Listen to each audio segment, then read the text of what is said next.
7 days before Christmas, the Grandview shopping center was less of a marketplace and more of a combat zone wrapped in tinsel. The air was thick with the scent of burnt cinnamon almonds and the overwhelming, cloying perfume of 1,000 desperate shoppers. For Vanessa Grant, navigating the crushing tide of bodies wasn't about finding the perfect gift.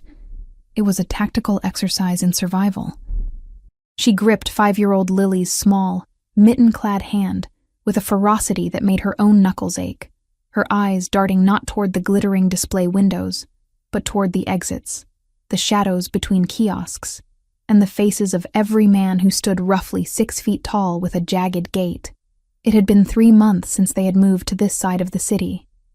3 months of sleeping on a mattress on the floor of a studio apartment that smelled faintly of mildew and boiled cabbage. 3 months of silence. But silence, in Vanessa's experience, was rarely a sign of peace. It was usually the deep intake of breath before the scream. Daniel was out there somewhere, a ghost haunting the edges of her periphery, and every time a stranger bumped her shoulder or a loud laugh erupted near the food court, her heart hammered a frantic rhythm against her ribs. "Mommy, look, the line is moving." Lily's voice was a bright, chiming bell in the low roar of the crowd. She tugged on Vanessa's arm, her eyes wide, and reflecting the golden lights of the massive tree that towered over the central atrium. Vanessa forced a smile, the kind that didn't reach her soul, but served to keep her daughter from sensing the terror vibrating under her skin. "I see it, baby. Just a little longer." They had been standing in the snaking queue for Santa's village for 45 minutes. 45 minutes of exposure in an open space. It went against every instinct Vanessa had honed over the last 2 years of dodging phone calls and changing locks. But Lily had been begging for this. She had seen the commercial on the tiny television in the hospital waiting room while Vanessa finished her shift. And for the last week, it was all she spoke about. Vanessa couldn't give her daughter a bicycle. She couldn't give her the tablet the other kids at kindergarten talked about. She couldn't even guarantee a turkey dinner. But she could give her 5 minutes with a man in a fake beard and a candy cane. It was free, and right now, free was the only currency Vanessa had left. She adjusted the collar of her worn beige coat, trying to hide the fraying hem of her nurse's scrubs underneath. She hadn't had time to change. Every minute not spent working or commuting was spent watching Lily. She checked her watch, a cheap digital thing she'd bought at a pharmacy. They had 20 minutes before they had to leave to avoid the parking garage surge pricing. "Next!" the elf-costumed teenager shouted, looking bored out of his mind.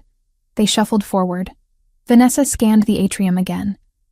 Her gaze lingered on the upper level, where the glass railings offered a vantage point for anyone looking down. She saw 2 security guards leaning against a pillar, looking relaxed, almost lazy. Their presence offered zero comfort. Mall security was there to stop shoplifters, not furious ex-husbands with a gambling debt and a penchant for using his fists when the odds didn't go his way. "Mommy, do you think he knows?" Lily whispered, pulling Vanessa's attention back to the ground level. "Knows what, sweetie? That I've been good. I made my bed every day this week. Even when it was cold." Vanessa's throat tightened. The heating in their apartment was spotty at best, and Lily slept in 2 layers of pajamas. "He knows, Lil. Santa knows everything."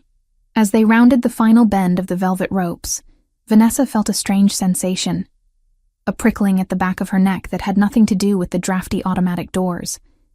It was the feeling of being watched. Not the casual glance of a passerby, but the heavy, focused weight of a predator's attention. She spun around, her eyes wide, scanning the sea of heads behind her. A mother wrestling a stroller. A group of teenagers laughing at a phone. An elderly couple sharing a pretzel. Nothing. No Daniel. She exhaled, a shaky, jagged breath. "You're paranoid," she told herself. "He doesn't know where you are. You're just tired. You're exhausted and you're hungry. And you're seeing monsters where there are only shoppers." But the feeling didn't leave. It intensified. Above them, on the mezzanine level that was technically closed for renovations, Luca Santoro stood perfectly still. He wasn't leaning against the railing like the hired security. He stood with the posture of a man who owned the railing, the floor, the building, and the air circulating inside it. His black wool coat was tailored to perfection. hiding the shoulder holster that was as much a part of his daily attire as his watch. He wasn't supposed to be here. He had people to handle the day-to-day operations of his legitimate businesses. The Grandview Mall was just a line item in the Santoro portfolio, a way to wash money through high-volume retail leases. But something had drawn him out of his office today. A restlessness that the spreadsheets couldn't cure. He had come down to inspect the holiday traffic, to ensure the security protocols were being followed by the incompetent firm his cousin had hired. Then he had seen her. At first, he hadn't recognized the woman in the faded coat. Her hair, once a vibrant blonde that caught the sun during recess, was pulled back in a severe, messy bun, the color dulled by lack of care. Her posture was different too. Hunched, protective, tense. But then she had turned, scanning the crowd, and he saw the profile, the nose with the slight upturn, the sharp jawline, the specific curve of her ear. Vanessa Grant. The name hit him like a physical blow, dragging up memories he had buried under 15 years of violence and power. High school. The cafeteria. He had been the pariah, the son of the alleged mob boss, carrying the weight of crimes he hadn't yet committed, but was destined to inherit. Other students avoided him, fearing the contagion of his reputation. Vanessa hadn't. She had sat across from him in chemistry, asking to borrow a pen, making jokes about the teacher's toupee, treating him like a human being instead of a walking crime scene. She was the only bright spot in a gray, violent adolescence, and now she looked like she was waiting for a bomb to go off. Luca's dark brown eyes narrowed as he tracked her movement. She looked thin, too thin. The coat swallowed her frame, but not enough to hide the sharp angles of her shoulders. And the child. There was a child. A little girl clinging to her hand, a miniature copy of Vanessa, beaming with an innocence that the mother clearly no longer possessed. "Sir?" The head of security, a man named Bruno, stepped up beside him. "We have a situation near the south entrance. A drunk is harassing customers. Handle it," Luca said, his voice a low rumble that barely carried over the noise, yet commanded instant obedience. "And Bruno? Tell the Santa setup to stop rushing the line. They're moving cattle, not children." "Yes, sir." Bruno left, but Luca didn't move. He watched Vanessa step up to the gate. He saw her check her watch again. He saw the way her hand trembled when she smoothed the little girl's hair. Why was she terrified? Vanessa Grant had been fearless. She had been the girl who stood up to the varsity quarterback when he mocked Luca's accent. What had the world done to her to extinguish that fire? Down in the atrium, it was finally their turn. "Go on, baby," Vanessa urged gently, nudging Lily forward. "Go tell him what you want." Lily hesitated for a second, awestruck by the sheer size of the golden throne and the velvet ropes. Then, gathering her courage, she marched up the little carpeted steps. The Santa was a man in his 50s with a beard that was clearly synthetic and held on by an elastic band visible behind his ears. He looked exhausted, his red suit sagging in places, his eyes glazed over from hours of listening to demands for video games and puppies. He hoisted Lily onto his knee with a grunt. "Ho, ho, ho. And what is your name, little girl?" "Lily," she piped up, her voice clear and serious. "Okay, Lily. Let's make this quick. Santa has to feed the reindeer soon. What do you want for Christmas? A doll? A bike? A pony?" He rattled off the list by rote, looking over Lily's head at the line, already mentally processing the next kid. Vanessa stood behind the velvet rope, her arms crossed tight over her chest, holding her breath. She hoped Lily would just ask for the doll she had mentioned last week, a cheap plastic thing Vanessa might be able to afford if she skipped lunch for the next 10 days. Lily looked at the Santa, her small hands clutching the fabric of his red trousers. She didn't smile. Her expression was solemn, carrying a weight no 5-year-old should understand. "I don't want toys," Lily said. The Santa blinked, looking down at her for the first time. "No toys? Are you sure? Everyone wants toys." "I want a daddy," Lily said. The chatter in the immediate area seemed to drop by several decibels. A few parents in the line chuckled nervously, thinking it was a cute, precocious joke. Vanessa froze, her blood turning to ice in her veins. She felt the heat rising up her neck, a mix of shame and heartbreak that threatened to choke her. "A daddy?" the Santa repeated, letting out an awkward, forced laugh. "Well, that's a nice thought, kiddo. But Santa makes toys. Maybe your mommy can help with—" "No," Lily interrupted, her voice rising with desperate insistence. "Mommy cries at night because we don't have one.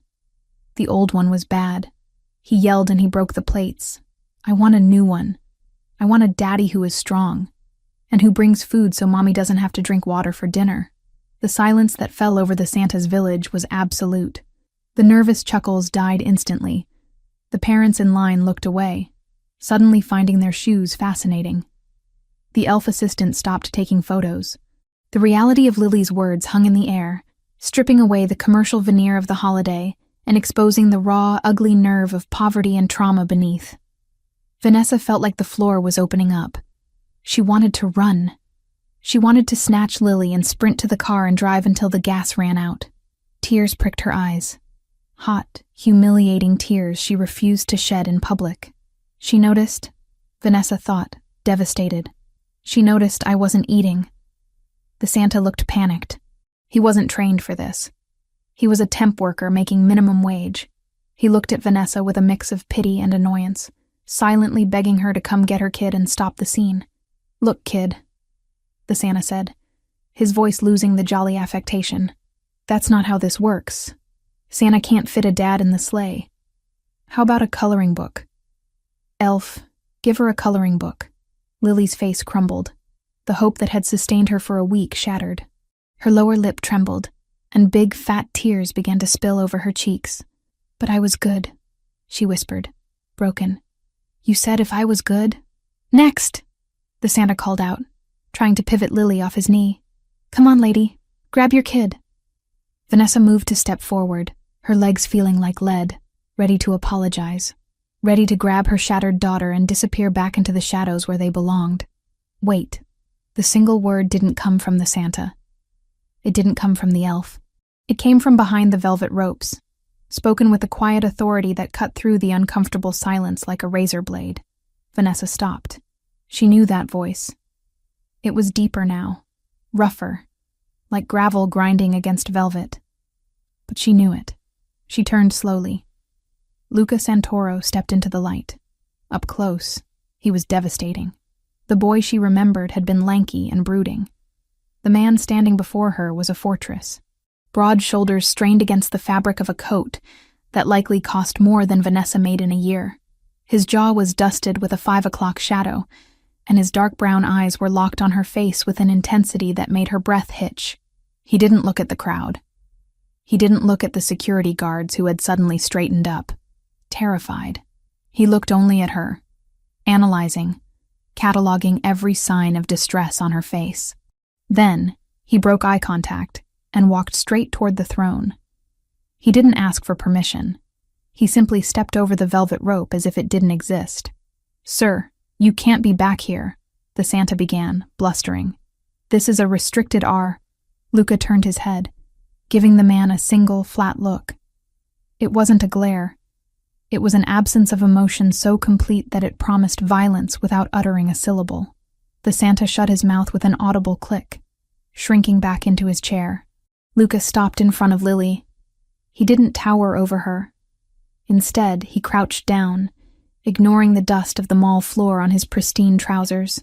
He brought himself to her eye level, his movements deliberate and slow, like one might approach a startled bird. Lily sniffled, wiping her nose on her mitten, looking at this dark, imposing stranger with wide, wet eyes. "What is your name?" Luca asked.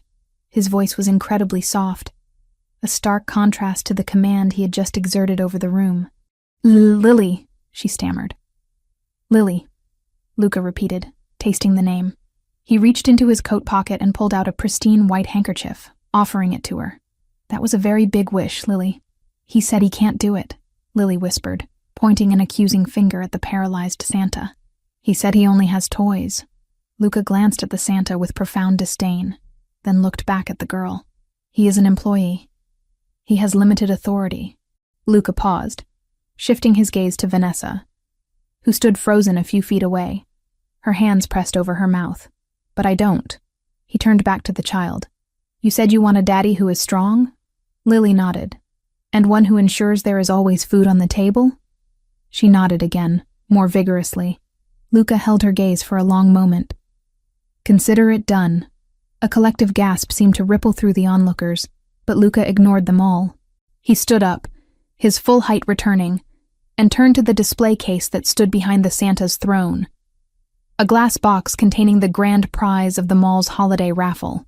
It was a handcrafted porcelain dollhouse, fully furnished, accompanied by a limited edition doll that was nearly as tall as Lily. It was the kind of toy that rich parents bought raffle tickets for, but never expected to win. Luca gestured to the floor manager who had come running over, sweating profusely. "Open it." "Mr. Santoro," the manager squeaked. "That's the raffle prize.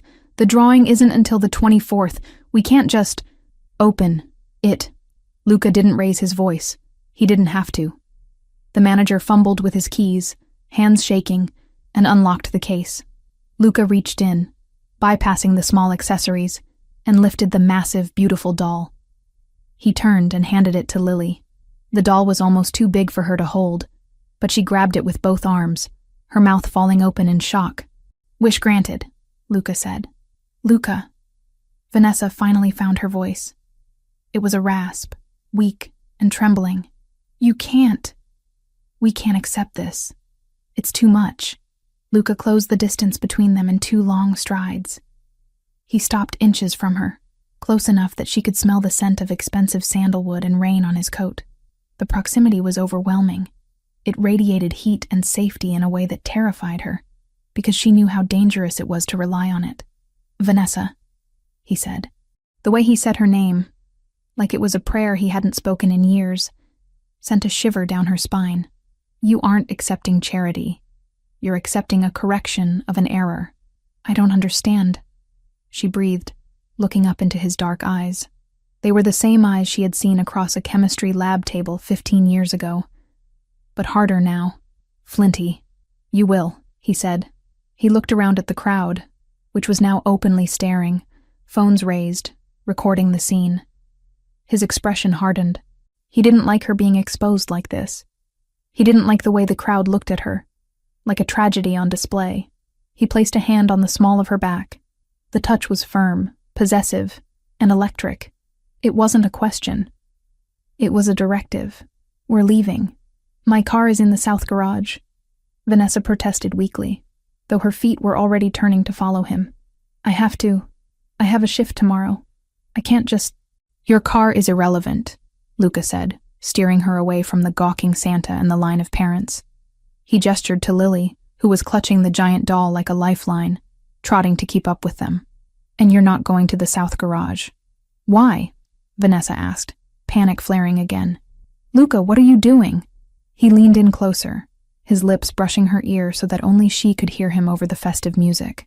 "Because I saw the way you were watching the exits, Vanessa. I saw how you checked the shadows." He pulled back to look her in the eye. "You're running from something. And as of 30 seconds ago, you stopped running."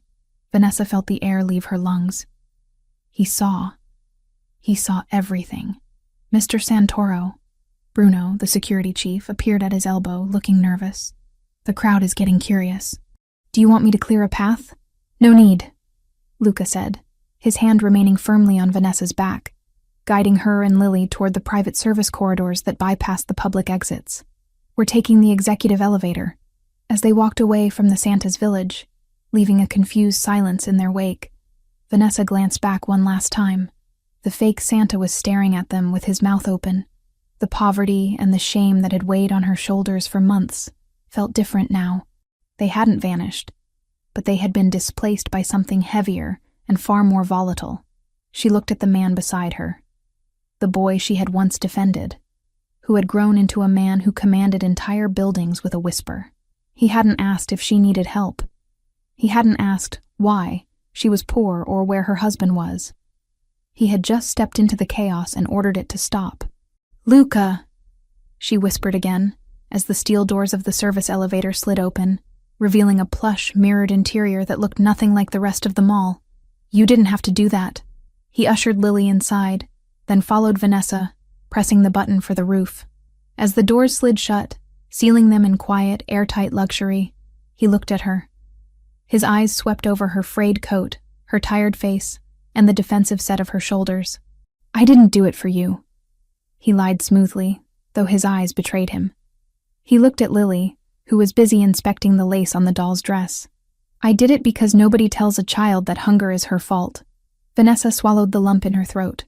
She wanted to argue, to maintain some shred of independence, but the exhaustion was a physical weight dragging her down.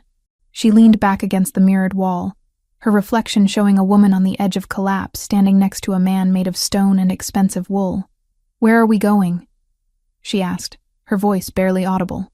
"My car," Luca replied, unbuttoning his coat as the elevator rose smoothly. "And then, somewhere where you don't have to check the exits." The elevator dinged, signaling their arrival at the rooftop parking level. It was a private zone, far away from the chaotic public garages below. The wind howled as the doors opened, carrying snowflakes that swirled into the warmth of the cabin. Vanessa stepped out into the cold, the biting wind whipping her loose strands of hair across her face. She shivered violently, not just from the cold, but from the adrenaline crash. Luca noticed. Without a word, he shrugged off his heavy wool coat. Before she could protest, he draped it over her shoulders. It was heavy, warm, and smelled of him.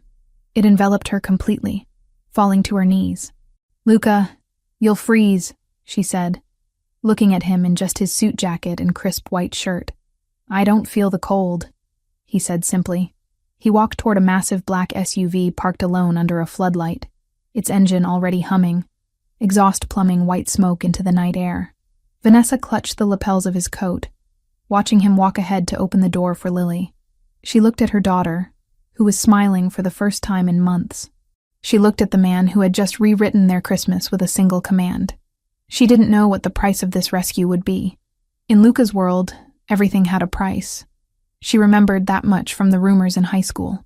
But as she watched him gently help Lily into the booster seat that shouldn't have been there but somehow seemed to fit the narrative of his preparedness, Vanessa realized she didn't care about the cost. For the first time in years, she wasn't the one standing between her daughter and the world. Someone else was standing in front of them. She took a deep breath, filling her lungs with the icy air, and walked toward the car. The shopping mall below them continued its frantic, noisy existence.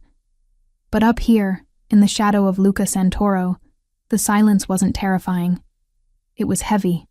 It was absolute. And for the first time, it felt like a wall rather than a void. The week before Christmas had started with a wish.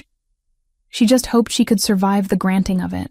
"Get in, Vanessa," Luca said, holding the rear door open for her, his dark eyes unreadable against the snowy backdrop. She climbed in. The door shut with a solid, reassuring thud, locking out the wind, the cold, and the past. Or so she thought. She didn't know that the past was waiting for them at the exit gate, ready to test just how strong this new protection really was. But for this moment, in the leather-scented warmth of the SUV, she closed her eyes and allowed herself to breathe. The interior of the SUV was a sealed capsule of silence and leather, a stark contrast to the biting wind that had been whipping across the rooftop just seconds before. The heating system was already humming, pushing warm, filtered air against Vanessa's frozen cheeks. But the chill nestled deep in her bones refused to dissipate. She sat stiffly on the edge of the plush seat, the oversized wool coat Luca had draped over her shoulders pooling around her like a protective fortress. Beside her, Lily was already entranced by the ambient lighting of the vehicle, her small fingers tracing the stitching on the armrest. The massive doll from the mall clutched tightly to her chest as if she feared it might evaporate if she let go. "My car," Vanessa murmured, the reality of the situation piercing through the haze of shock. She leaned forward slightly, looking toward the driver's seat where Luca had settled in with a fluid, commanding grace. "Luca, I can't just leave it. It's a piece of junk, I know, but it's the only way I can get to work. My nursing bag is in the trunk, my ID badge." Luca glanced at her through the rearview mirror. His dark brown eyes were calm, unreadable pools that absorbed the panic radiating from her without reflecting it back. He didn't turn the ignition key immediately.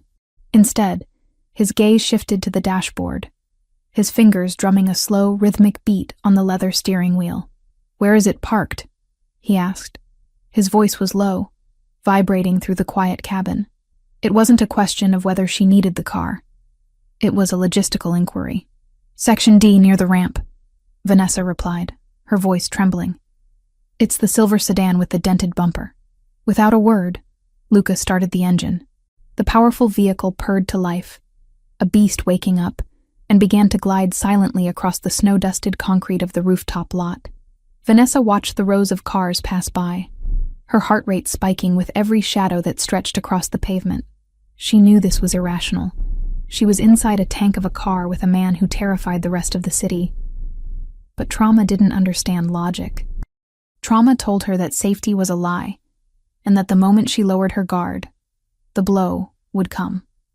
As they rounded the corner toward Section D, the headlights of the SUV swept across the concrete, illuminating the swirling snowflakes and the rows of parked vehicles. Vanessa spotted her car instantly. It was a sad, rusted thing, a relic of a life that had been falling apart for years. It sat alone near a concrete pillar, isolated from the nicer vehicles, looking abandoned. But it wasn't alone. Vanessa's breath hitched in her throat, a sharp, strangled sound that made Lily look up from her doll. "Mommy?" Lily whispered. Vanessa couldn't answer. Her eyes were locked on the figure standing by the driver's side door of her sedan. He was wearing a hooded sweatshirt that had seen better days, frantic energy radiating off him even from this distance. He was trying to force a wire coat hanger through the seal of her window, his movements jerky and aggressive. "Daniel, he found us," Vanessa whispered, the blood draining from her face so fast she felt dizzy. "Oh God, he found us. How did he know? I didn't tell anyone where we were going." Daniel looked worse than he had the last time she saw him. He was thinner, his face gaunt, illuminated by the harsh glare of the parking lot lights. But the desperation in his posture was familiar. It was the desperation of a man who had lost everything at the tables and needed someone to bleed to make himself feel powerful again. Luca stopped the SUV about 20 feet away. He didn't turn off the engine. He didn't look surprised. He looked at Daniel with the same detached clinical interest a scientist might have for a cockroach scuttling across a clean floor. "Stay here," Luca said. The command was absolute. He unbuckled his seatbelt, the sound loud in the tense silence. "Luca, don't!" Vanessa reached out, her hand hovering near his shoulder but not daring to touch the expensive fabric of his suit. He's erratic. He might have a knife. He gets crazy when he's like this. Just drive. Please, just drive away." Luca turned in his seat, looking at her fully, his expression softened by a fraction of a degree. But the steel behind it remained. "Lock the doors behind me, Vanessa." "Luca." "Lock the doors." He opened the door and stepped out into the cold night. The wind caught his suit jacket, but he didn't seem to notice. He closed the door firmly, and Vanessa, operating on autopilot, immediately hit the lock button. The heavy thud of the locks engaging echoed through the car. She scrambled across the seat to the window, pressing her hand against the cold glass, watching the scene unfold like a nightmare she couldn't wake up from. Daniel hadn't noticed the SUV yet. He was too focused on his assault on the old sedan, cursing loudly, kicking the tire in frustration. The metal of the coat hanger snapped, and he screamed a string of obscenities that Vanessa could hear, even through the insulated glass of Luca's car. Luca walked toward him. He didn't run. He didn't shout. He walked with a predatory smoothness, his hands loose at his sides, his footsteps silent on the snow. He was a shadow detaching itself from the dark, moving with lethal intent. Daniel spun around only when Luca was 10 feet away. The sudden appearance of a man like Luca, tall, broad, radiating wealth and violence, startled him. Daniel stumbled back against the sedan, his eyes widening.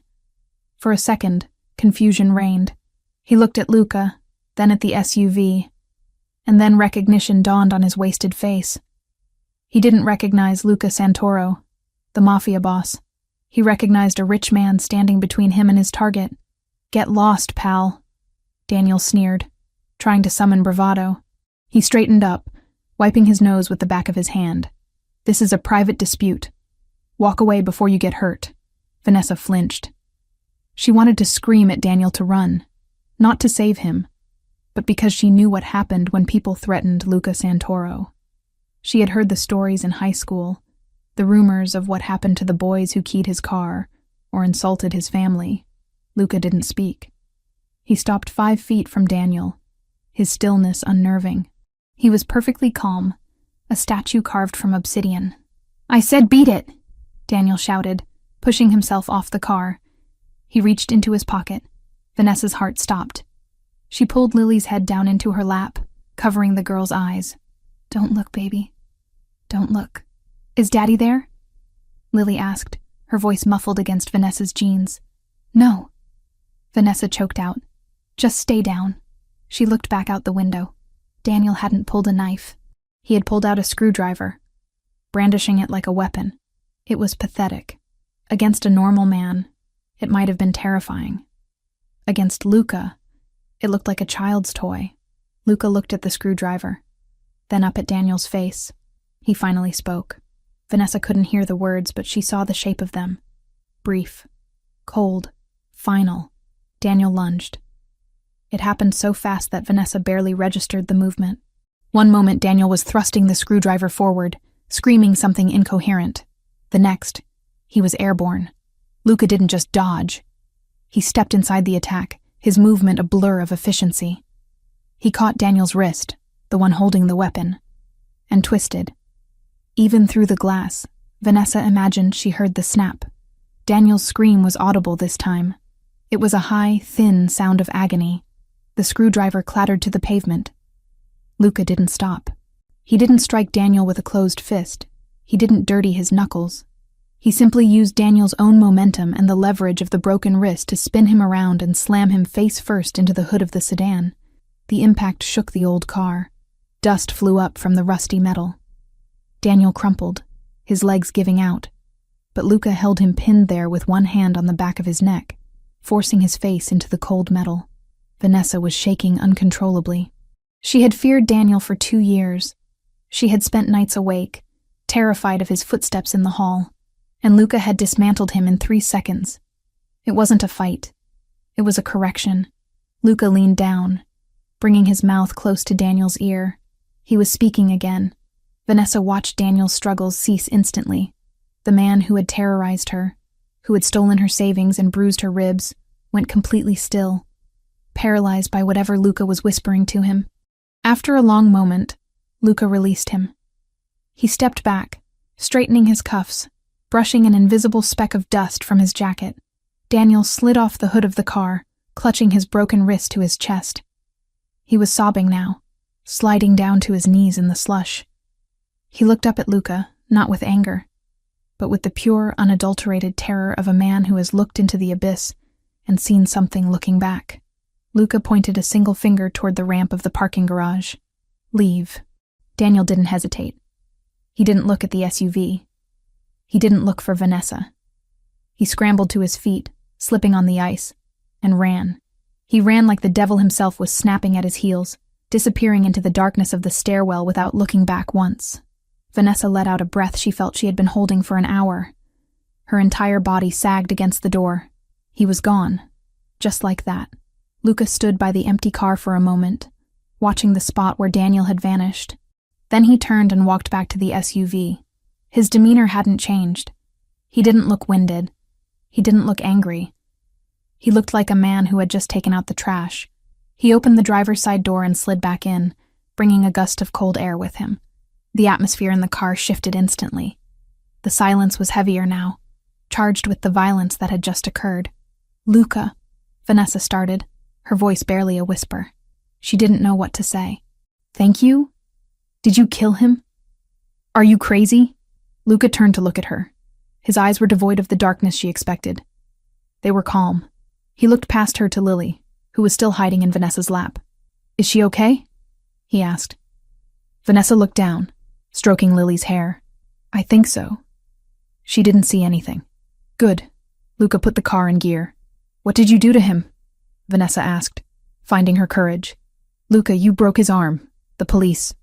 The cameras in this garage have been malfunctioning for a week, and the company that's supposed to fix them answers to me," Luca said smoothly, pulling the SUV away from her sedan. And the police are not going to be called. Daniel isn't going to the police. He's going to find a hole to crawl into, and he's going to stay there. You don't know him, Vanessa argued weakly, though her conviction was fading. He's desperate. He owes money to bad people, Luca. He came for me because he thinks I have money hidden away. He won't stop. Luca navigated the SUV down the spiral ramp of the parking garage, his movements precise and controlled. He will stop, Luca corrected her, because he doesn't owe money to bad people anymore. He owes it to me. Vanessa froze. She stared at the side of his profile, illuminated by the passing streetlights. What? $50,000, Luca said, as casually as if he were discussing the price of the doll in the back seat. That's the principal sum plus the vigorish he racked up with the Calabrese brothers in Jersey. I bought his note this morning. You paid his debt? Vanessa felt the room spinning. $50,000. It was an impossible sum. It was more money than she had seen in her entire life. Why? Why would you do that? Luca brought the car to a stop at the exit gate. He turned to her fully now, his expression intense. I didn't pay it for him, Vanessa. I bought the debt. That means I own the debt. And by extension, I own him. He reached into his pocket and pulled out a pack of cigarettes, tapping one out but not lighting it, just rolling it between his fingers as a nervous tic he seemed to be suppressing. As long as he owes me that money, Luca continued, his voice dropping an octave, he is property, and my property does not touch what belongs to me. The implication hung in the air, thick and suffocating. What belongs to me? He wasn't talking about money. He was talking about her, about Lily. We aren't property, Luca, Vanessa whispered, a flash of her old spirit returning. We aren't things you can buy to settle a score. No, Luca agreed softly. He looked at her with a strange sadness in his eyes that confused her more than his violence. You aren't property. You are collateral damage of a life you didn't choose. And I am removing you from the blast radius. He accelerated, merging onto the highway that led toward the skyline of the city, toward the glittering towers where men like Luca lived above the clouds. My car, Vanessa said, realizing they were leaving it behind. My scrubs, my ID, I'll have someone pick it up tonight, Luca dismissed. They'll clean it, service it, and bring your things to the penthouse. But you won't be driving that death trap again. Penthouse? Vanessa asked, gripping the door handle. Luca, I can't go to your penthouse. I have a job. I have a shift at 7 a.m. I have a life, messy as it is. You have a stalker who just tried to break into your car with a screwdriver, Luca countered. You have a child who asked Santa for food. Your life is currently a target practice for disaster. You are coming with me. Tonight. Tomorrow we can discuss your shift. Tonight you sleep somewhere where the doors lock properly. Vanessa looked back at Lily. The little girl had sat up now that the car was moving. She was looking out the window at the city lights, clutching the doll. She looked peaceful. She didn't look like a child who was afraid of hunger or angry fathers. Vanessa slumped back against the seat. She was too tired to fight him. And God help her, a part of her. The part that had been carrying the weight of the world for 2 years. Didn't want to fight him. She wanted to let him take the wheel. She wanted to believe that the steel in his voice could actually keep the monsters away. Just for tonight, Vanessa murmured, more to herself than to him. Just for tonight, Luca lied. She knew he was lying. He knew she knew, but neither of them called it out. The drive was silent after that. The city blurred past them, a streak of neon and shadow. Vanessa watched Luca's hands on the steering wheel. They were large, strong hands. There was no blood on them. No sign of the violence he had just inflicted. He drove with a gentle touch, adjusting the climate control when he heard Lily sneeze in the back seat. The duality of him was dizzying. The monster who broke bones without blinking, and the man who turned up the heat for a child he barely knew. They arrived at his building 20 minutes later. It wasn't just an apartment building. It was a glass needle piercing the sky, a fortress of wealth and exclusion. The valet rushed to open the door before the SUV even came to a complete stop. Mr. Santoro, the valet said, bowing his head. He looked at Vanessa and the child with surprise, but masked it quickly. Shall I take the bags? Leave them, Luca said. He stepped out and came around to Vanessa's side. offering her his hand. She looked at it. It was a crossroads. Taking his hand meant stepping into his world. It meant accepting that she was no longer just Vanessa Grant, nurse and single mother. It meant becoming something else. Something protected. Something kept. She looked at Lily, who was already scrambling out of the car, clutching the doll. "Wow," Lily breathed, looking up at the building. "It touches the moon." Luca smiled, a real small smile that transformed his harsh face. "Almost, Piccolina?" "Little one, almost." Vanessa took his hand. His grip was warm and firm. He pulled her out of the car, and for a moment she stumbled, her legs weak from the adrenaline crash. He caught her instantly, his arm going around her waist to steady her. He held her there for a beat longer than necessary, his body a solid wall of heat against hers. "I've got you," he whispered into her hair. "You can stop shaking now, Vanessa. I've got you." They walked into the lobby, a cavern of marble and gold. The concierge nodded respectfully. They entered the private elevator that required a biometric scan of Luca's hand to open. As they ascended, the pressure in Vanessa's ears popped, marking the altitude. When the doors opened directly into the penthouse, Vanessa gasped. It was vast. Floor-to-ceiling windows offered a panoramic view of the city covered in snow. It was beautiful, cold, and immaculate. It looked like a museum, not a home. "Make yourselves comfortable," Luca said, closing the elevator doors behind them, sealing them in. "I'll order food." "Lily, what do you like? Pizza? Pasta?" "Pizza!" Lily shouted, her fear completely forgotten in the face of luxury and the promise of food. "Pizza it is," Luca said, pulling his phone from his pocket. Vanessa stood in the middle of the living room, still wearing his coat. She felt like an imposter. She felt like she had stepped through the looking glass. But as she watched Luca Santoro, the most dangerous man she knew, kneel down to show Lily how to turn on the massive television, she realized that the danger wasn't inside this room. The danger was out there, in the cold, with Daniel and the debts and the hunger. In here, there was only warmth.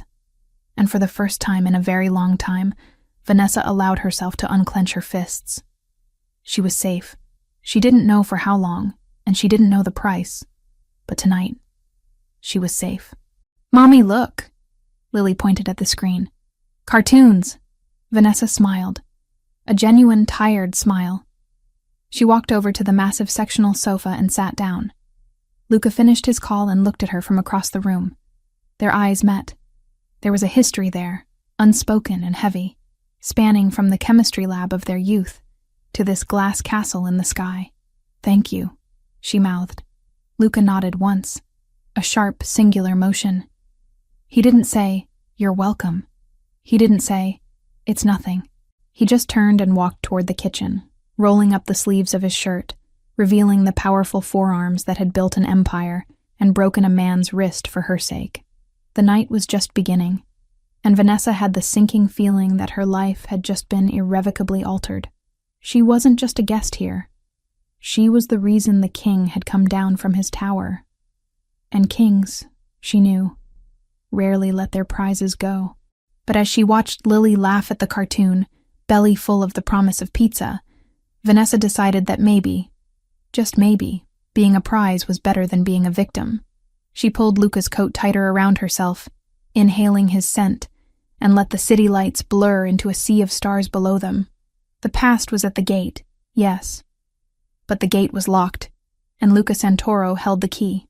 The silence in the penthouse was not the empty, terrifying silence Vanessa had grown accustomed to over the last 2 years. It was not the silence of holding one's breath, waiting for a key to turn in a lock or a heavy footstep to creak on a floorboard. This was a heavy, expensive silence. It smelled of polished mahogany, fresh linen, and the faint, grounding scent of espresso that seemed to permeate the air regardless of the time of day. 2 days had passed since Luca Santoro had pulled her out of the snow and into his fortress in the sky. 48 hours. To Vanessa, it felt like a lifetime had been compressed into those minutes. Lily was sleeping in a room that was larger than their entire previous apartment, surrounded by so many pillows she looked like a princess in a storybook. And Vanessa was standing in a kitchen that cost more than she would earn in 10 lifetimes, staring at a stainless steel refrigerator as if it were an alien artifact. She tightened the sash of the silk robe that had been left in her room. It was navy blue, soft as water against her skin, and it made her feel like an imposter. She shouldn't be here. She shouldn't be comfortable. Comfort was a trap. Comfort made you slow, and being slow got you hurt.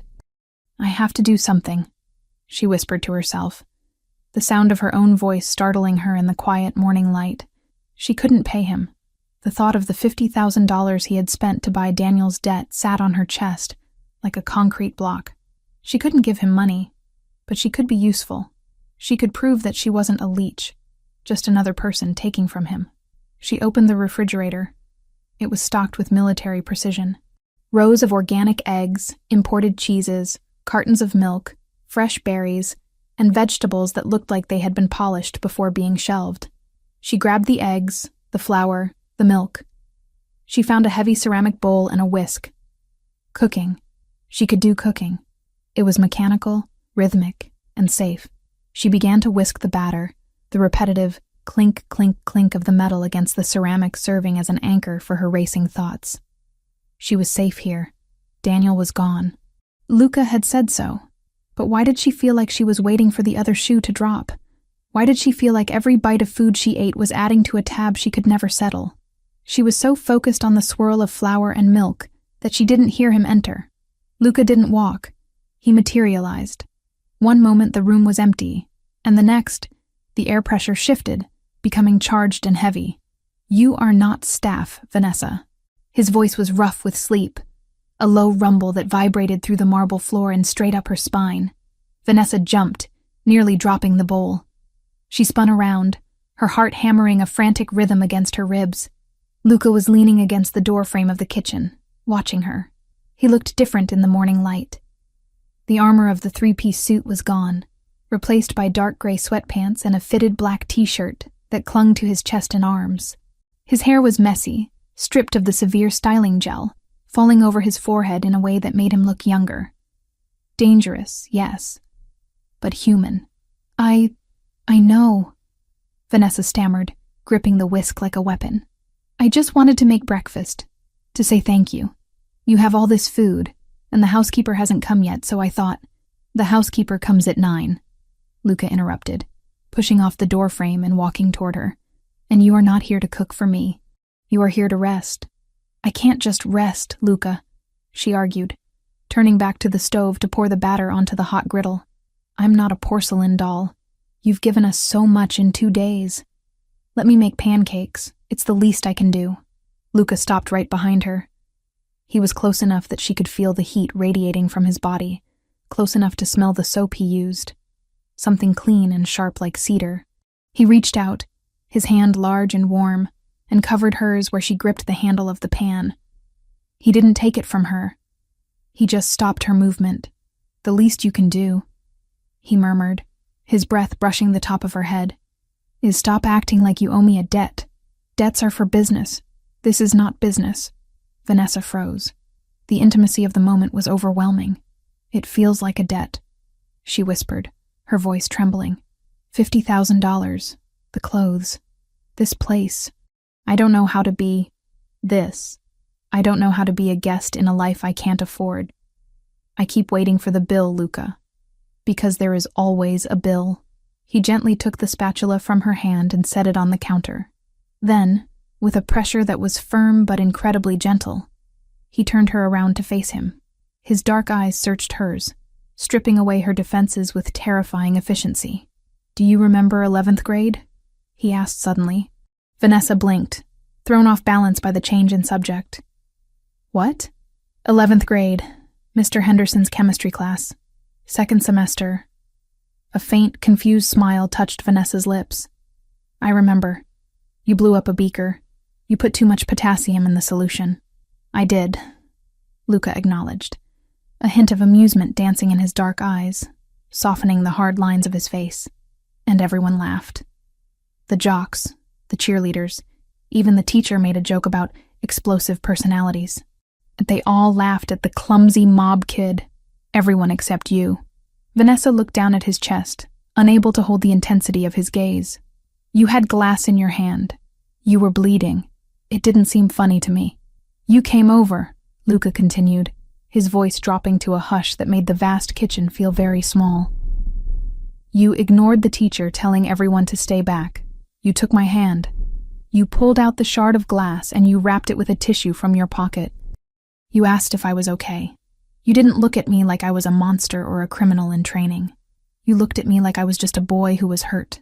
He placed a finger under her chin, tilting her head up until she was forced to look at him again. The morning sun caught the flecks of gold in his brown eyes. That was the first time anyone outside my family had touched me with kindness, he said, the confession raw and heavy. I watched you for 2 years after that.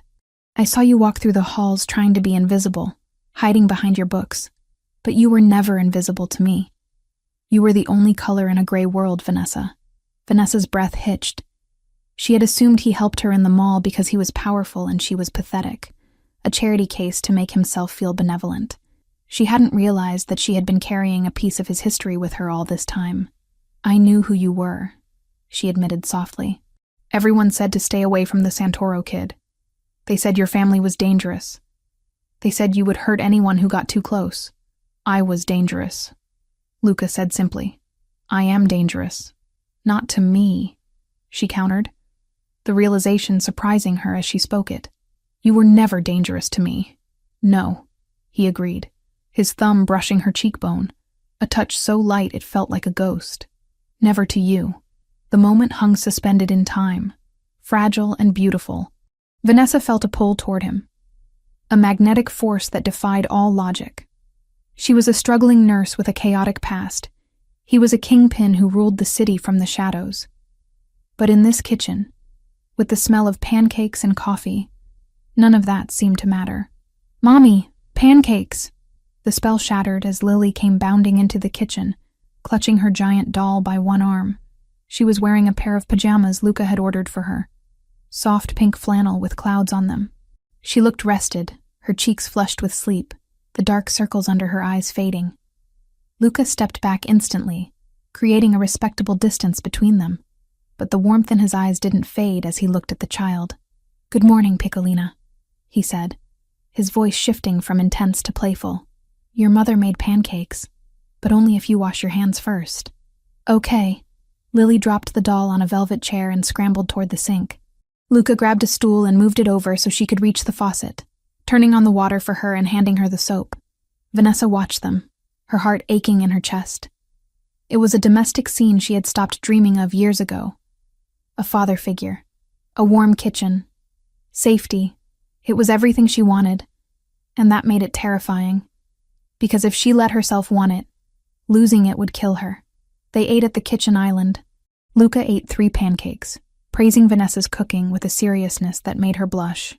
He listened intently as Lily described a dream she had about a flying reindeer who ate pizza. He didn't check his phone. He didn't look distracted. He gave them his undivided attention, a gift more expensive than the penthouse itself.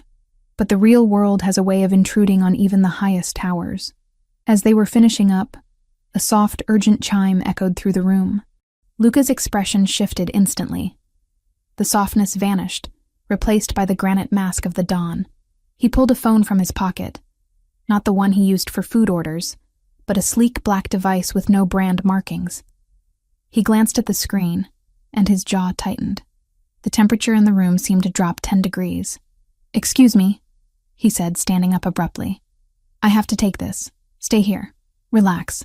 He walked out of the kitchen and down the long hallway toward his office, closing the heavy oak door behind him with a definitive click. Vanessa watched him go, a cold draft settling over her heart. The transition was jarring. 1 minute he was Luca, the boy who remembered a tissue in chemistry class. The next, he was the boss, answering a call that probably involved things she didn't want to know about. Inside the soundproof office, Luca answered the phone.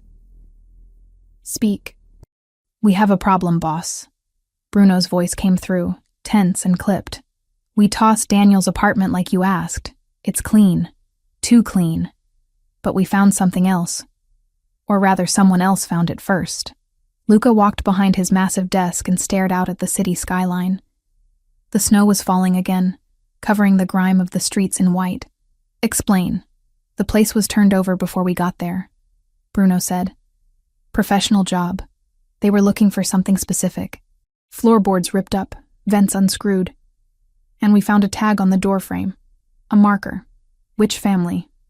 Luca asked, his hand tightening around the phone until the plastic creaked. Ndrangheta, Bruno replied. The Calabrese faction. Luca cursed silently. The Ndrangheta were not low-level thugs like Daniel. They were organized, ruthless, and they were rivals of the Santoro family. They didn't care about rules, and they didn't care about collateral damage. Why are they interested in a junkie like Daniel? Luca demanded. He owed them money, yes, but you don't tear an apartment apart for cash. You break legs for cash. Tearing a place apart means you are looking for information. It's not cash, Bruno said, his voice dropping lower. Word on the street is that Daniel stole a ledger from one of their front operations 3 months ago. He thought he could blackmail them. He's been hiding it. And let me guess, Luca said, his eyes narrowing as he watched a snowflake hit the glass window. They can't find Daniel, so they think the ex-wife has it, Bruno finished. They think Vanessa knows where it is, or that she has it. We intercepted chatter on an encrypted line. They know she's with you, Luca. They know you picked her up at the mall. They think you have the ledger now. They think you made a move against them by taking her. Luca slammed his fist onto the mahogany desk. The sound was like a gunshot in the quiet room. This changed everything. It wasn't just about protecting Vanessa from an abusive ex anymore. She was now a pawn in a mafia war. If the Ndrangheta thought she had their secrets, they wouldn't stop until they had her. Where is Daniel? Luca asked, his voice deadly calm. In the wind. We're tracking him, but he's gone underground. He probably sold the information about Vanessa to them to buy himself time. Find him, Luca ordered. Find him and bring him to the warehouse. I want to know exactly what he stole and who he told. And Bruno? Yes, boss? Tighten the perimeter around the penthouse. I want 3 more men in the lobby and 2 on the roof. No one gets within 100 yards of this building without me knowing their blood type. Understood. Should I tell the girl? Warn her? She needs to know the threat level has changed. Luca paused. He looked at the closed door of his office. He thought about Vanessa in the kitchen, flipping pancakes, finally smiling after years of terror. He thought about how she flinched at loud noises. If he told her that a ruthless criminal organization was hunting her, the fragile peace she had found would shatter. She would panic. She might try to run to protect him or Lily. She would start looking at the exits again. No, Luca said firmly. She knows about Daniel. She thinks he is the only threat. Let her believe that. I will handle the Ndrangheta. She doesn't need to carry that weight. I will be the wall. Is that wise, Luca? If she goes out, she isn't going out, Luca said. She stays here until I wipe the Calabrese family off the map. He hung up. He stood there for a moment, adjusting his cuffs, composing his face. He had to go back out there and play the role of the benevolent protector, while silently preparing for war. When he returned to the living room, Vanessa was sitting on the sofa, folding a pile of laundry that the housekeeping staff had left. She looked up at him, her blue eyes scanning his face for danger. She was perceptive. Too perceptive. Is everything okay? She asked. Fine. Luca lied smoothly. Just business. Minor complications with a shipment at the docks. He sat down in the armchair opposite her, trying to radiate calm. Vanessa, we need to discuss the arrangements. I want you and Lily to stay inside the penthouse for the next few days. I have everything you need here. I can bring in tutors for Lily, anything you want. I have a gym, a library. You don't need to leave. Vanessa stopped folding a shirt. Her hands went still. Stay inside? For how long? Until I say it's safe, Luca said. Safe from Daniel? She asked, her brow furrowing. You said you bought his debt. You said you owned him. If he's handled, why do we need to hide? Luca mentally cursed her sharp mind. Daniel is handled, but desperate men do stupid things. I want to be sure he has left the state before you resume your routine. Vanessa bit her lip. She stood up and walked to the window, looking out at the city she was being asked to hide from. I can't, Luca. I have a shift tomorrow at the hospital. I already called in sick for 2 days. If I don't show up tomorrow, I lose my job. I lose my seniority. I lose the only thing that is mine. I will pay you double your salary, Luca said, frustration leaking into his voice. Triple. You don't need that job. You don't need to scrub floors and deal with sick people for pennies. Vanessa turned around, her eyes flashing with a sudden fire. It's not about the money. It's about my life. For 2 years, Daniel controlled where I went, who I saw, what I spent. I clawed that job back. I fought for it. It's the one place where I'm not a victim, where I'm a nurse who saves children. If I give that up, if I just sit here in your golden tower eating your food, then I'm just trading one cage for another. The words hung in the air. One cage for another. Luca felt a sharp pang in his chest. He stood up and walked over to her. He wanted to shake her, to tell her that the cage was the only thing keeping the wolves out. But he looked at her face, the determination, the fear of losing herself, and he knew he couldn't force her. I am not Daniel, he said intensely. I am not trying to control you. I am trying to keep you alive. I know, Vanessa said, her voice softening. She reached out and touched his arm. A bold move. I know you're not him. But please, Luca, let me go to work. It's the pediatric ward. It's secure. You can have your driver take me. You can have a guard stand at the door. But let me keep my life. Please. If I hide here, Daniel wins. Fear wins. Luca looked down at her. He saw the desperation in her eyes, the need to retain some shred of agency. He knew, logically, that the safest place for her was in this room, but he also knew that breaking her spirit was a different kind of violence, and he was arrogant. He was Luca Santoro. He controlled this city. Surely he could protect one woman at a hospital for 8 hours. He had an army. The 'Ndrangheta wouldn't dare strike in a public hospital in broad daylight. They were shadows, not terrorists. They wanted the ledger, not a public spectacle. He made a calculation. A dangerous one. Fine, Luca said, the word feeling heavy on his tongue. You go to work tomorrow. Vanessa let out a breath of relief, her shoulders sagging.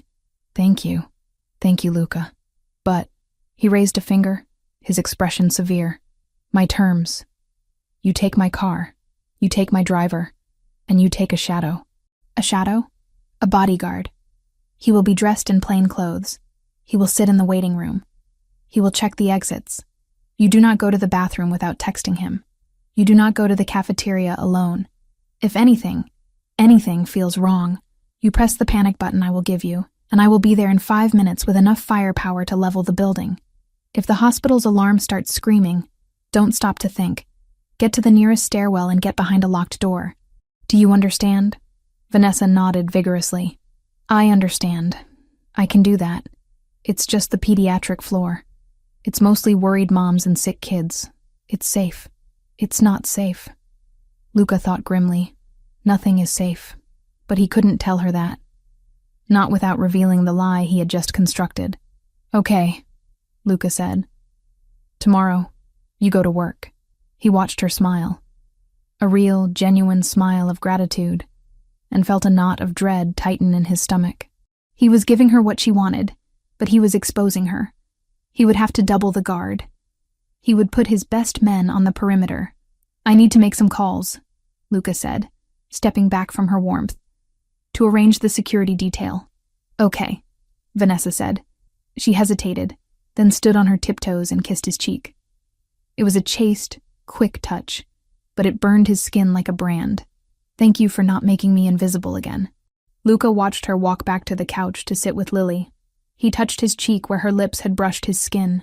He walked back to his office, his mind racing with tactical layouts of the hospital. He would burn the world down before he let anything happen to her. But as he sat behind his desk and pulled up the schematics of the city, he couldn't shake the feeling that he had just made a mistake born of a desire to see her smile.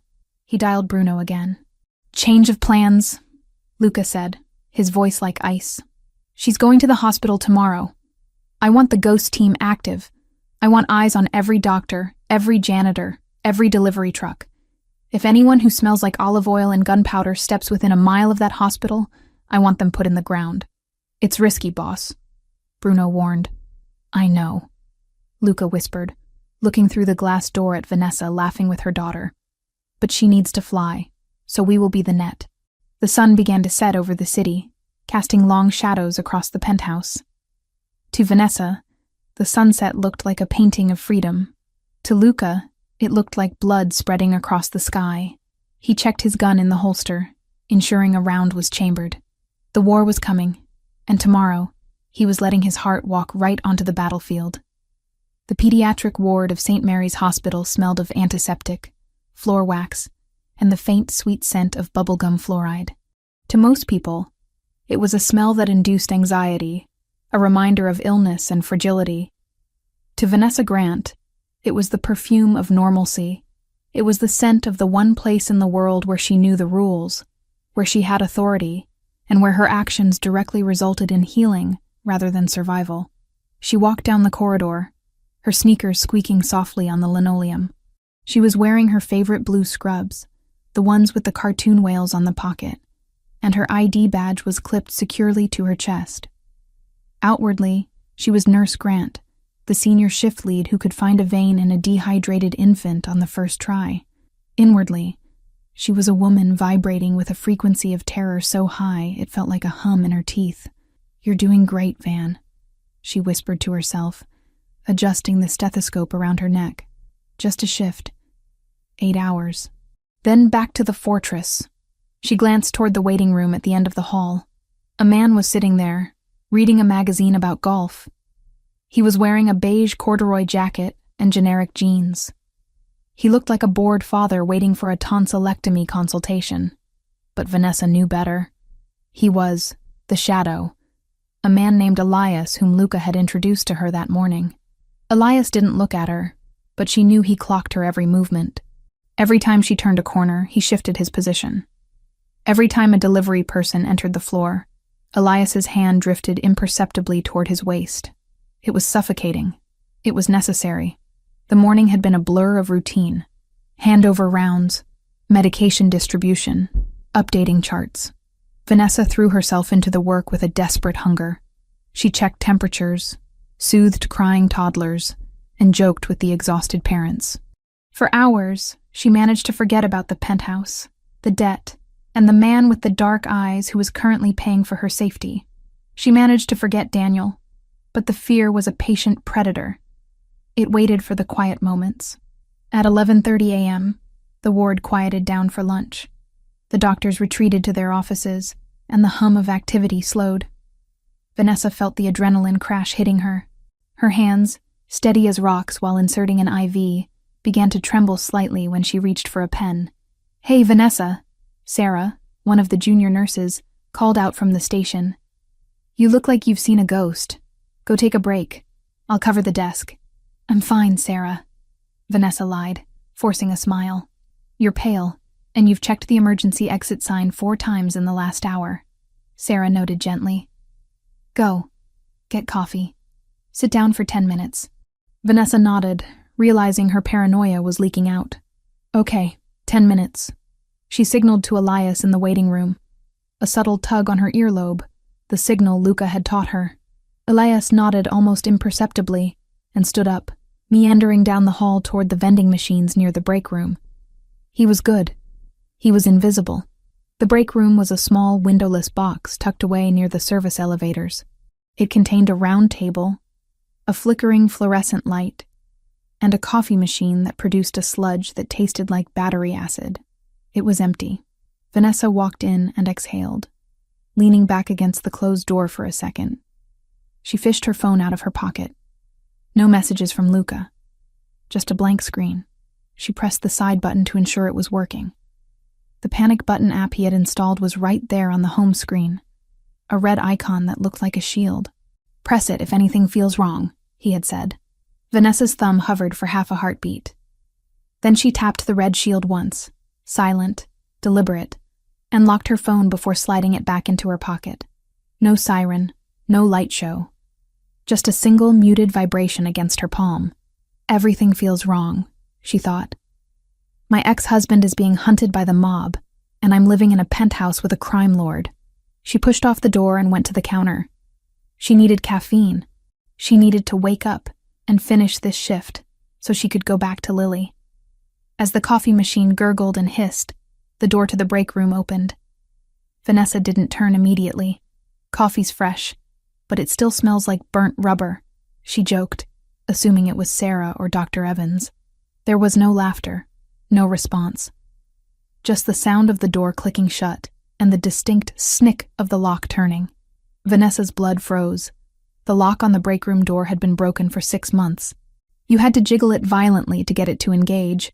Whoever had just locked it had done so with a key or a very specific tool.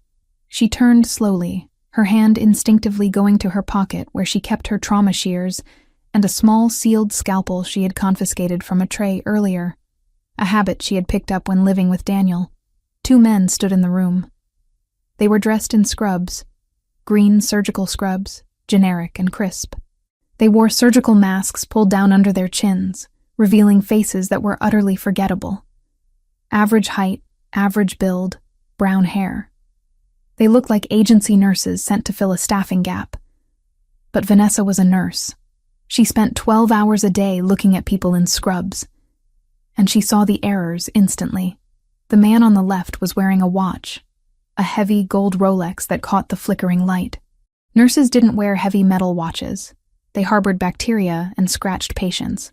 The man on the right was looking at the coffee machine with confusion, as if he had never seen a communal pot before. But it was their shoes that made Vanessa's stomach drop through the floor. Nurses wore Hokas, Danskos, Brooks, shoes designed for 12 hours of standing on concrete. Shoes that were ugly, functional, and rubber-soled. These men were wearing leather loafers. Expensive, Italian leather loafers with hard soles. The kind of shoes that cost $1,000 and offered 0 arch support. "Can I help you?" Vanessa asked, her voice steady despite the screaming in her head. "This is a staff-only area. The agency orientation is on the 3rd floor." The man with the Rolex smiled. It wasn't a friendly smile. It was the smile of a man who had cornered a rabbit. "We aren't with the agency, Mrs. Grant," he said. His accent was faint, but it was there. European, not the rough, slurred speech of Daniel's gambling buddies. This was precise. "It's Ms. Grant," Vanessa corrected, her fingers wrapping around the handle of the scalpel in her pocket. "And if you aren't agency, you need to leave. Security is just outside." The man in the corduroy jacket? The second man spoke up, his voice bored. "He's currently dealing with a cardiac event in the waiting room. A very sudden, very fatal overdose. He won't be joining us." Vanessa felt the room spin. Elias. They had killed Elias, or incapacitated him. This wasn't Daniel. Daniel was a thug who threw lamps. These men were operators. "What do you want?"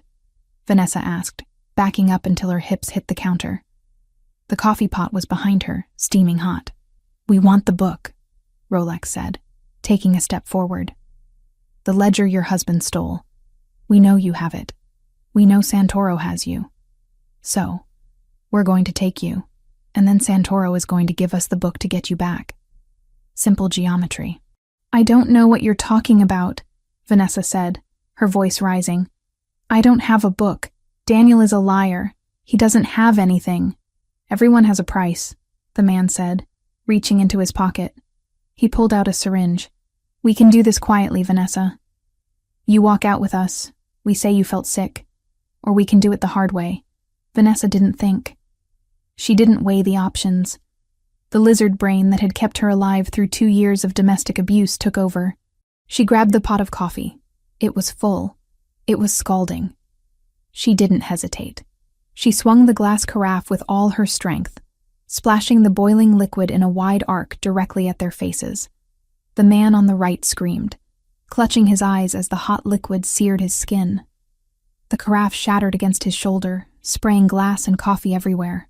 Rolex was faster. He ducked, taking the liquid on his arm, but the distraction bought Vanessa a second. She didn't run for the door. They were blocking it.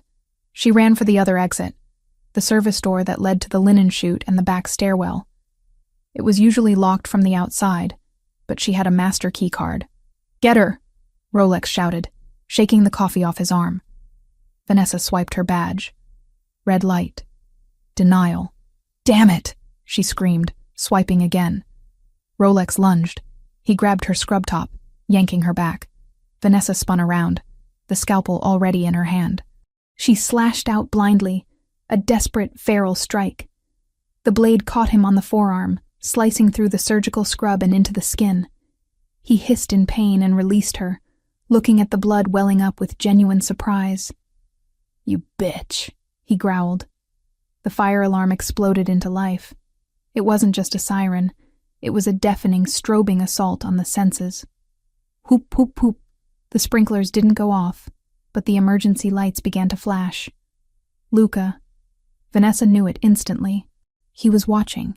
He had seen the panic button activation. Or he was watching the cameras. The noise disoriented the men for a fraction of a second.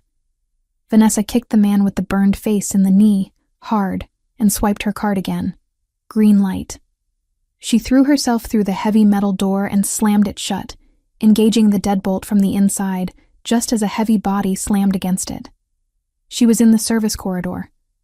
It was dark, smelling of dirty laundry and dust. It was under renovation, a maze of plastic tarps and exposed drywall. "Think, Vanessa, think," she panted, her breath coming in ragged gasps. She couldn't go down to the street. They would have a car waiting. She couldn't go back to the ward. She would lead them to the children. The door behind her shook. They were kicking it in. She ran. She sprinted down the corridor, dodging stacks of drywall and buckets of paint. She needed a weapon. She needed help. Her phone buzzed in her hand. A text from Luca. "Roof, now." The roof. It was 4 floors up. Vanessa hit the stairwell door and burst inside. She didn't look down. She started climbing, taking the steps 2 at a time. Her legs burned. Her lungs felt like they were filled with broken glass. She heard the service door crash open below her.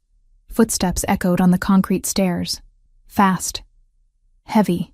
"She's in the stairwell," a voice echoed up. Vanessa scrambled up the 2nd flight. 3rd flight. She could hear them gaining on her.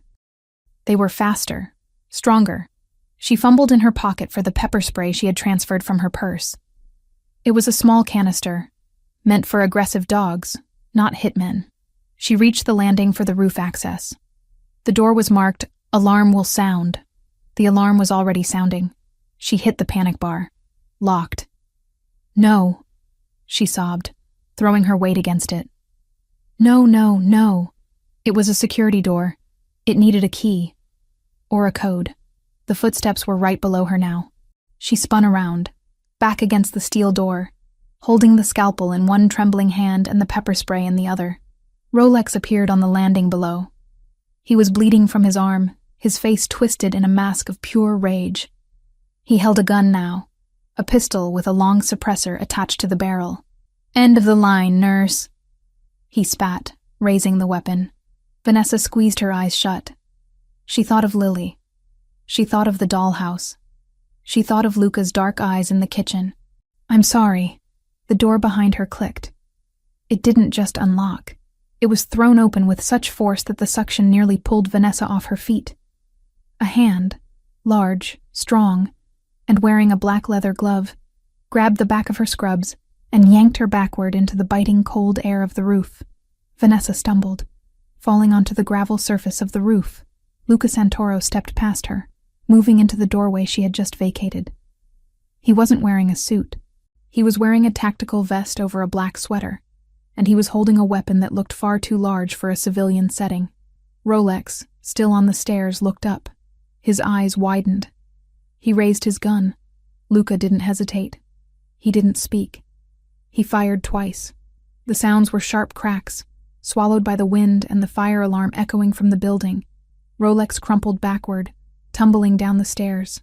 The second man, the one with the burned face, appeared behind him. Luca fired once. Center mass. The threat was neutralized in less than 3 seconds. Luca stepped back and kicked the heavy steel door shut, engaging the locking mechanism. He turned to Vanessa. For a moment, he looked terrifying. His face was a mask of cold violence, his eyes dark voids. He looked like the monster the city whispered about. Then he saw her.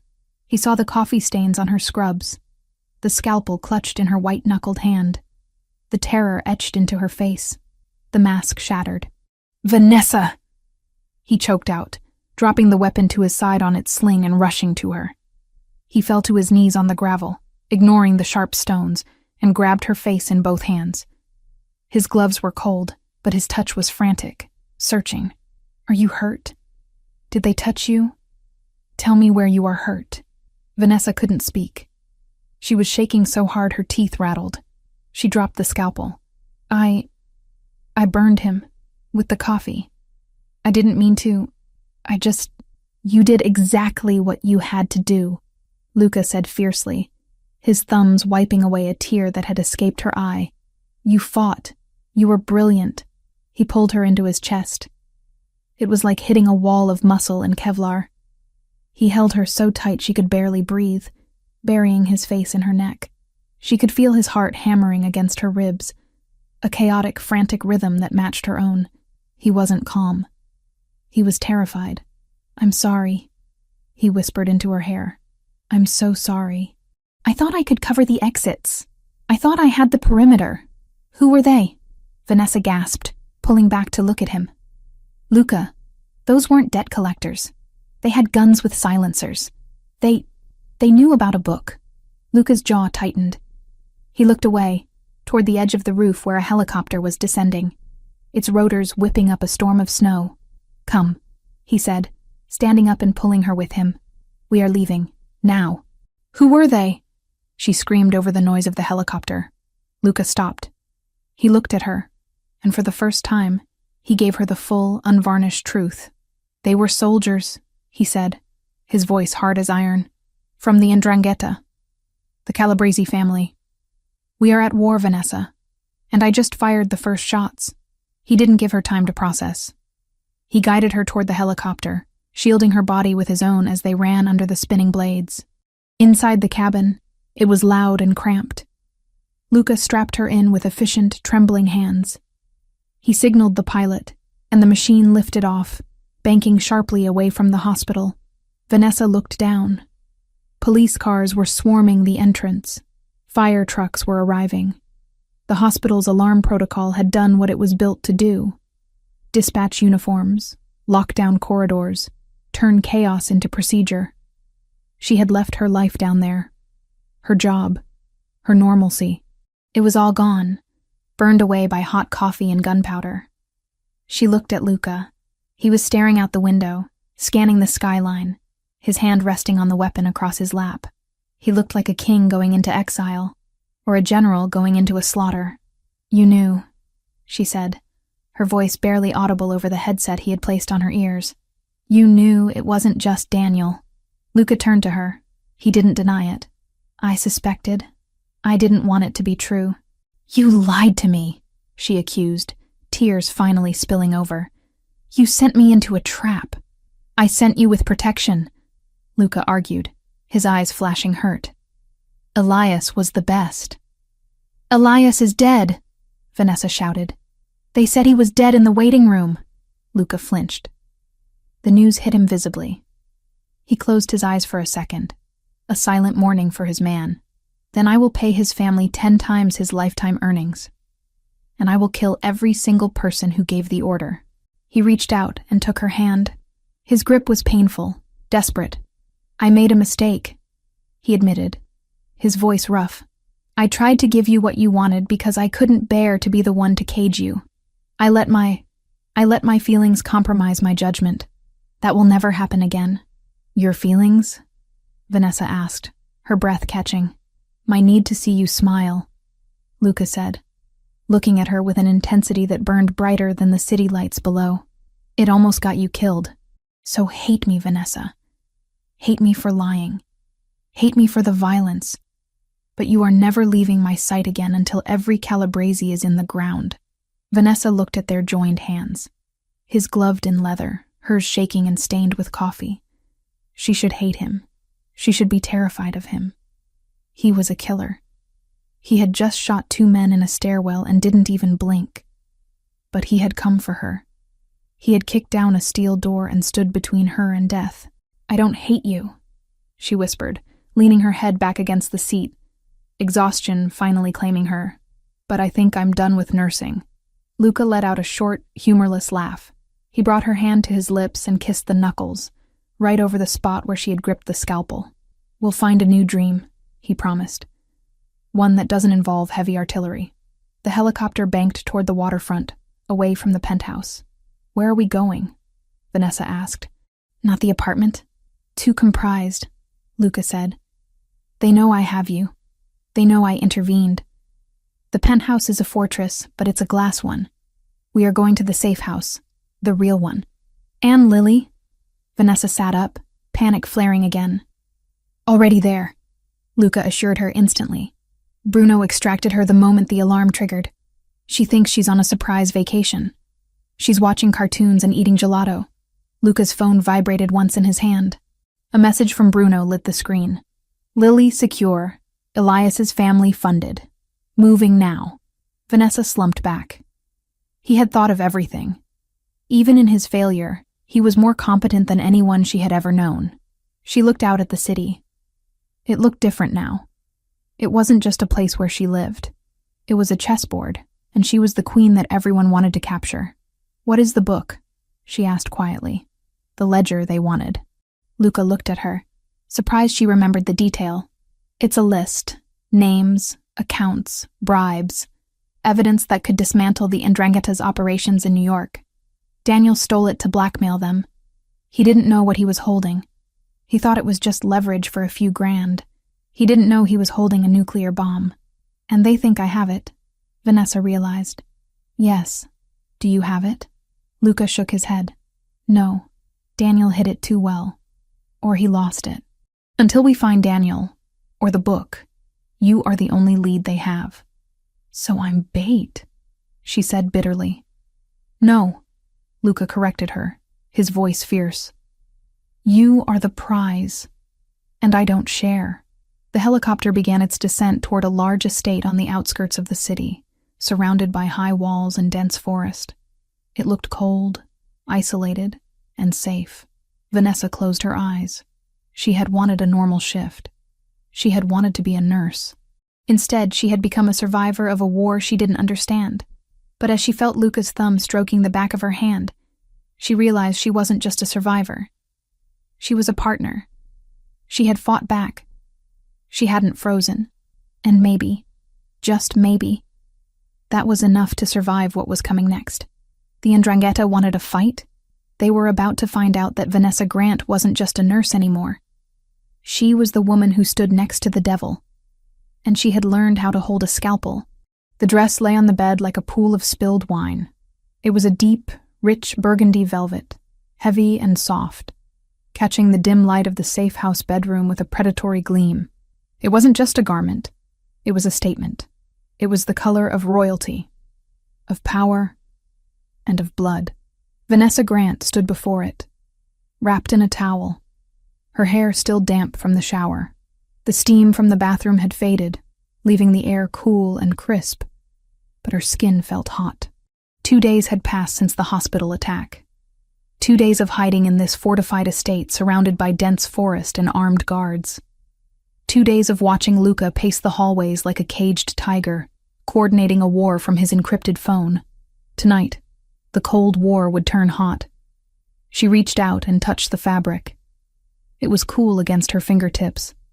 This was the armor Luca had chosen for her. Tonight was the Santoro Winter Gala, the most exclusive event on the city's social calendar. Usually, it was a night for charity and networking. Tonight, it was a trap. "Are you ready?" Vanessa turned. Luca was standing in the doorway. He was already dressed in a tuxedo that fit him with lethal precision. The black wool absorbed the light, making his white shirt and black bow tie pop in stark contrast. He looked devastatingly handsome, but it was the beauty of a weapon. Sleek, dark, and designed to end things. "I don't know," Vanessa admitted, her voice steady despite the flutter in her stomach. Lily is asleep. Luca cut in gently, stepping into the room. Maria is with her. There are 2 guards outside her door and 1 on the balcony. The safe house is on lockdown. No one gets in or out until we return. She is safer here than she would be in the president's bunker.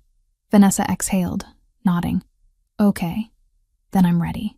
You haven't put on the dress, Luca noted, his dark brown eyes sweeping over her form, with a heaviness that made her clutch the towel tighter. I was just looking at it. It's beautiful, Luca. But it's a lot. It needs to be, he said, walking over to the bed. He picked up the dress, the velvet draping over his large hands. Tonight, you are not hiding. For 2 years, you made yourself small to survive Daniel. You wore gray. You walked in the shadows. Tonight, we end that. Tonight, you walk into the lion's den wearing red, and you show them that you belong to the only lion that matters. He held the dress out to her. It was a challenge and a promise. Vanessa dropped the towel. She didn't shy away. She had seen the way he looked at her in the kitchen, the way he held her on the roof. Modesty felt like a relic from a past life. She stepped into the dress, pulling the heavy velvet up her body. It fit like a second skin, hugging her curves, the long sleeves elegant, the neckline plunging just enough to be daring without revealing too much. Luca stepped behind her. His hands brushed her bare back as he pulled the zipper up. The sound was a sharp hiss in the quiet room. He didn't pull away when it was done. He rested his hands on her shoulders, leaning down until his cheek brushed against her ear. You look like a queen, he whispered. My queen.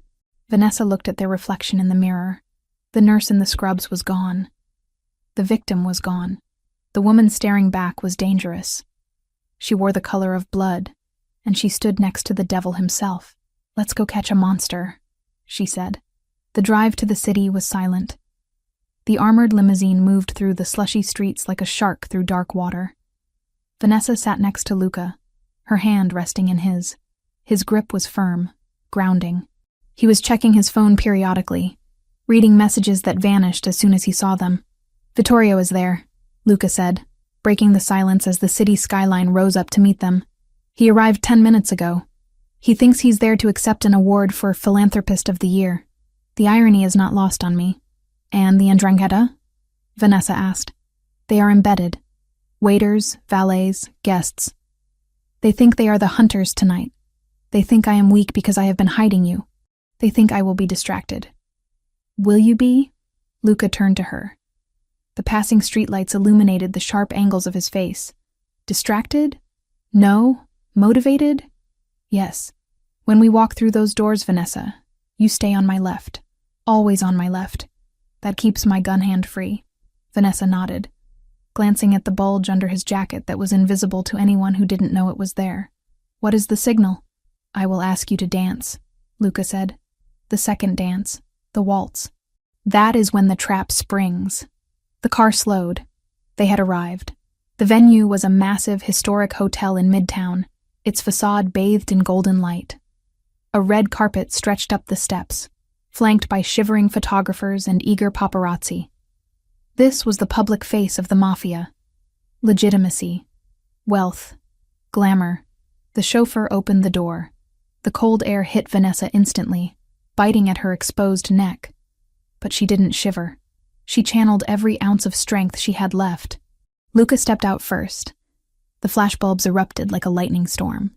He ignored them, buttoning his jacket, and turned to offer her his hand. Vanessa took it. She stepped out onto the red carpet. The reaction was immediate. A hush rippled through the press line, followed by a frantic increase in the clicking of shutters. The media knew Luca Santoro was a recluse. They knew he was single. Seeing him arrive with a woman, a stunning woman in burgundy velvet, was the scoop of the year. Keep your head up, Luca murmured, his voice barely moving his lips as he guided her forward. Look at them like you own the cameras. Look at them like you're bored. Vanessa lifted her chin. She thought of Daniel cowering in the parking lot. She thought of the men in the hospital stairwell. She wasn't afraid of cameras. Who is she? A reporter shouted. Mr. Santoro. A name. Luca didn't stop. He placed his hand on the small of her back. a possessive claim that the entire world could see. He guided her up the stairs, past the velvet ropes, and into the warmth of the grand ballroom. Inside, the noise of the city was replaced by the swell of a string quartet and the murmur of 1,000 wealthy voices. The room was a sea of black tuxedos and glittering gowns. Crystal chandeliers the size of small cars hung from the ceiling. It smelled of expensive perfume, champagne, and power. "Stay close," Luca said, his eyes scanning the room. He wasn't looking at the decor. He was counting heads. He was identifying threats. Vanessa scanned the room, too. She saw men who looked like politicians, women who looked like models, and men who looked like sharks in human skin. "There," Luca whispered. Vanessa followed his gaze. Across the room, near the open bar, stood a man in a white tuxedo jacket. He was older, with silver hair and a face that looked like it had been carved from granite. He was laughing, holding a glass of scotch, surrounded by sycophants. "Vittorio," Vanessa breathed. The man who had ordered the hit at the hospital. The man who wanted her dead because of a ledger she didn't have. "He looks comfortable," she noted with a surge of anger. "He thinks he has won," Luca said, his voice ice cold.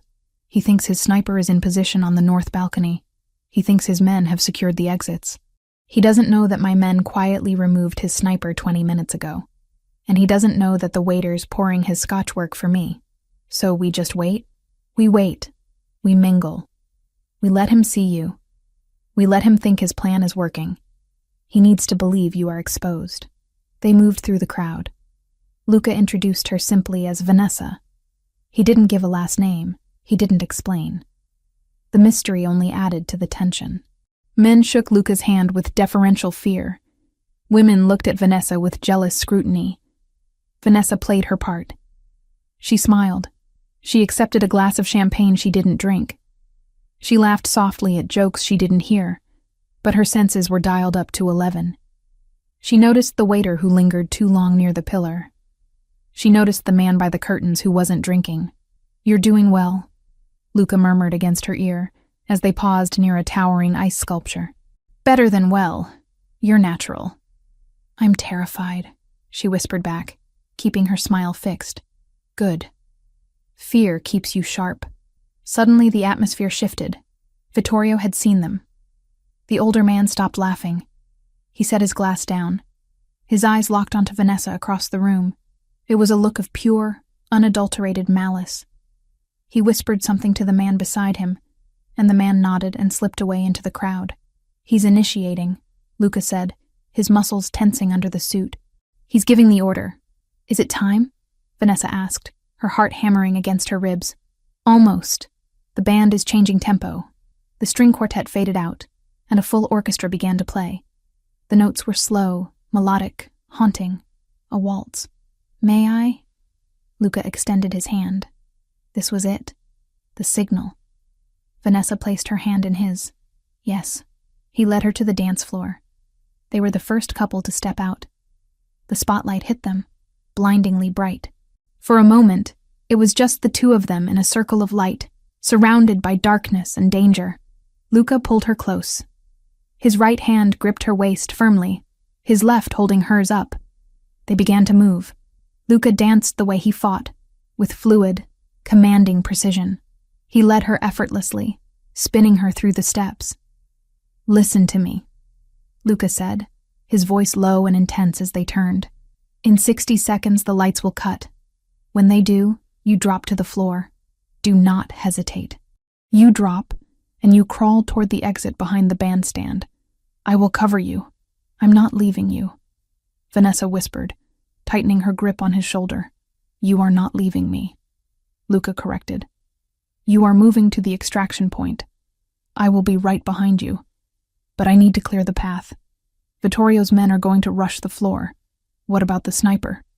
"Neutralized, but he has a backup team inside. 4 men. I've marked 3. The 4th is a wild card." They spun again. The velvet of her dress swirled around her legs. Vanessa looked over Luca's shoulder. She saw the man Vittorio had whispered to. He was moving toward the edge of the dance floor, his hand reaching inside his jacket. "Luca, 3 o'clock, she hissed. "I see him." Luca said calmly. Keep dancing. Let him get closer. He's going to shoot. He's going to try. The music swelled. The crescendo was building. The tension in the room was palpable. The guests seemed to sense that something was wrong. The air was too thick, the smiles too brittle. Vanessa, Luca said, pulling her slightly closer, his forehead resting against hers for a fleeting second. Whatever happens next, know that I bought that dollhouse. I bought the debt. And I would burn this entire city to keep you safe. Not because of the book, because of you. Vanessa's breath hitched. It was a confession in the middle of a battlefield. I know, she whispered. The music hit its peak. Click. The ballroom plunged into darkness. The blackout was absolute. A collective scream rose from the crowd, a wave of panic. Vanessa didn't scream. She dropped. She fell to her knees, the velvet dress cushioning the impact against the polished floor. Above her, the air exploded. Pop, pop, pop! Muzzle flashes illuminated the dark like strobe lights. It wasn't the sniper. It was Luca. He had drawn his weapon the instant the lights died. Vanessa scrambled on her hands and knees, moving toward the bandstand as instructed. The chaos was deafening. Guests were stampeding, glass was shattering, and the orchestra had abandoned their instruments. She looked back. In the strobe light flashes of gunfire, she saw Luca. He wasn't hiding. He was standing tall in the center of the floor, firing with cold precision at the shadows rushing him. He was a demon of vengeance in a tuxedo. Luca! She screamed, seeing a figure lunge at him from the side, the wild card. Luca spun, using his gun as a club to strike the attacker across the face, then kicked him away. He fired again, clearing the space. Go, Vanessa! Go! He roared, his voice cutting through the screams. She reached the edge of the bandstand. A hand reached out from the heavy velvet curtains behind the stage. Vanessa flinched, raising her arm to strike, but a familiar voice hissed. It's Bruno. Mrs. Grant, come with me. Bruno, Luca's head of security, pulled her behind the curtain. The backstage area was dimly lit by emergency red lights. Where is Luca? Vanessa demanded, trying to pull away. He's right behind us. Move. We have to get to the loading dock. Phase 2 is active. Vanessa ran, lifting the heavy skirts of her dress. They burst through the rear exit doors into the freezing alleyway behind the hotel. The cold air hit her sweat-dampened skin like a physical blow. A black sports car, low, sleek, and aggressive, skidded around the corner and screeched to a halt in front of them. The passenger door flew open. Get in! Bruno shouted, shoving her toward it. Vanessa scrambled into the low seat. The engine was roaring like a trapped beast. A second later, the rear door of the hotel banged open again. Luca burst out. He was breathing hard, his tie undone, his gun still in his hand. He didn't look back at the chaos he had left inside. He sprinted for the car, vaulting into the driver's seat. Are you hit? He demanded, looking at her immediately. No, you? No. He slammed the car into gear. Vittorio is down, but his lieutenants are still standing. They will be chasing. Is this phase 2? Vanessa asked, gripping the dashboard as Luca floored the accelerator, the tires smoking against the asphalt. Phase 2, Luca confirmed, his eyes checking the rearview mirror where headlights were already appearing. We draw them out. We lead them away from the guests, away from the civilians. We take them to the killing ground. The warehouse, Vanessa realized. The warehouse, Luca agreed. He reached over and took her hand, squeezing it once before returning it to the wheel. You looked beautiful, Vanessa, even crawling on the floor. Vanessa let out a breathless, hysterical laugh. You know how to show a girl a good time, Santoro.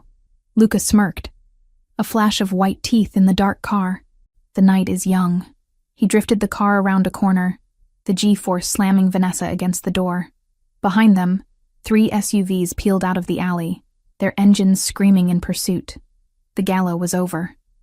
The hunt had begun. Vanessa looked at her dress. The hem was stained with grease from the floor, and the velvet was torn. It didn't look like a queen's gown anymore. It looked like battle gear. And as she watched Luca navigate the city streets at 100 miles an hour, leading the wolves into his trap. She realized she wouldn't have it any other way. "They're gaining," she noted, watching the lights in the mirror. "Let them," Luca said softly. "They need to feel like they can catch us. That's the only way they'll follow us into the dark." He shifted gears, the car surging forward into the snowy night, leaving the glamour of the ballroom far behind. Ahead lay the industrial district, the warehouse, and the end of the line for the men who had dared to threaten what belonged to Luca Santoro.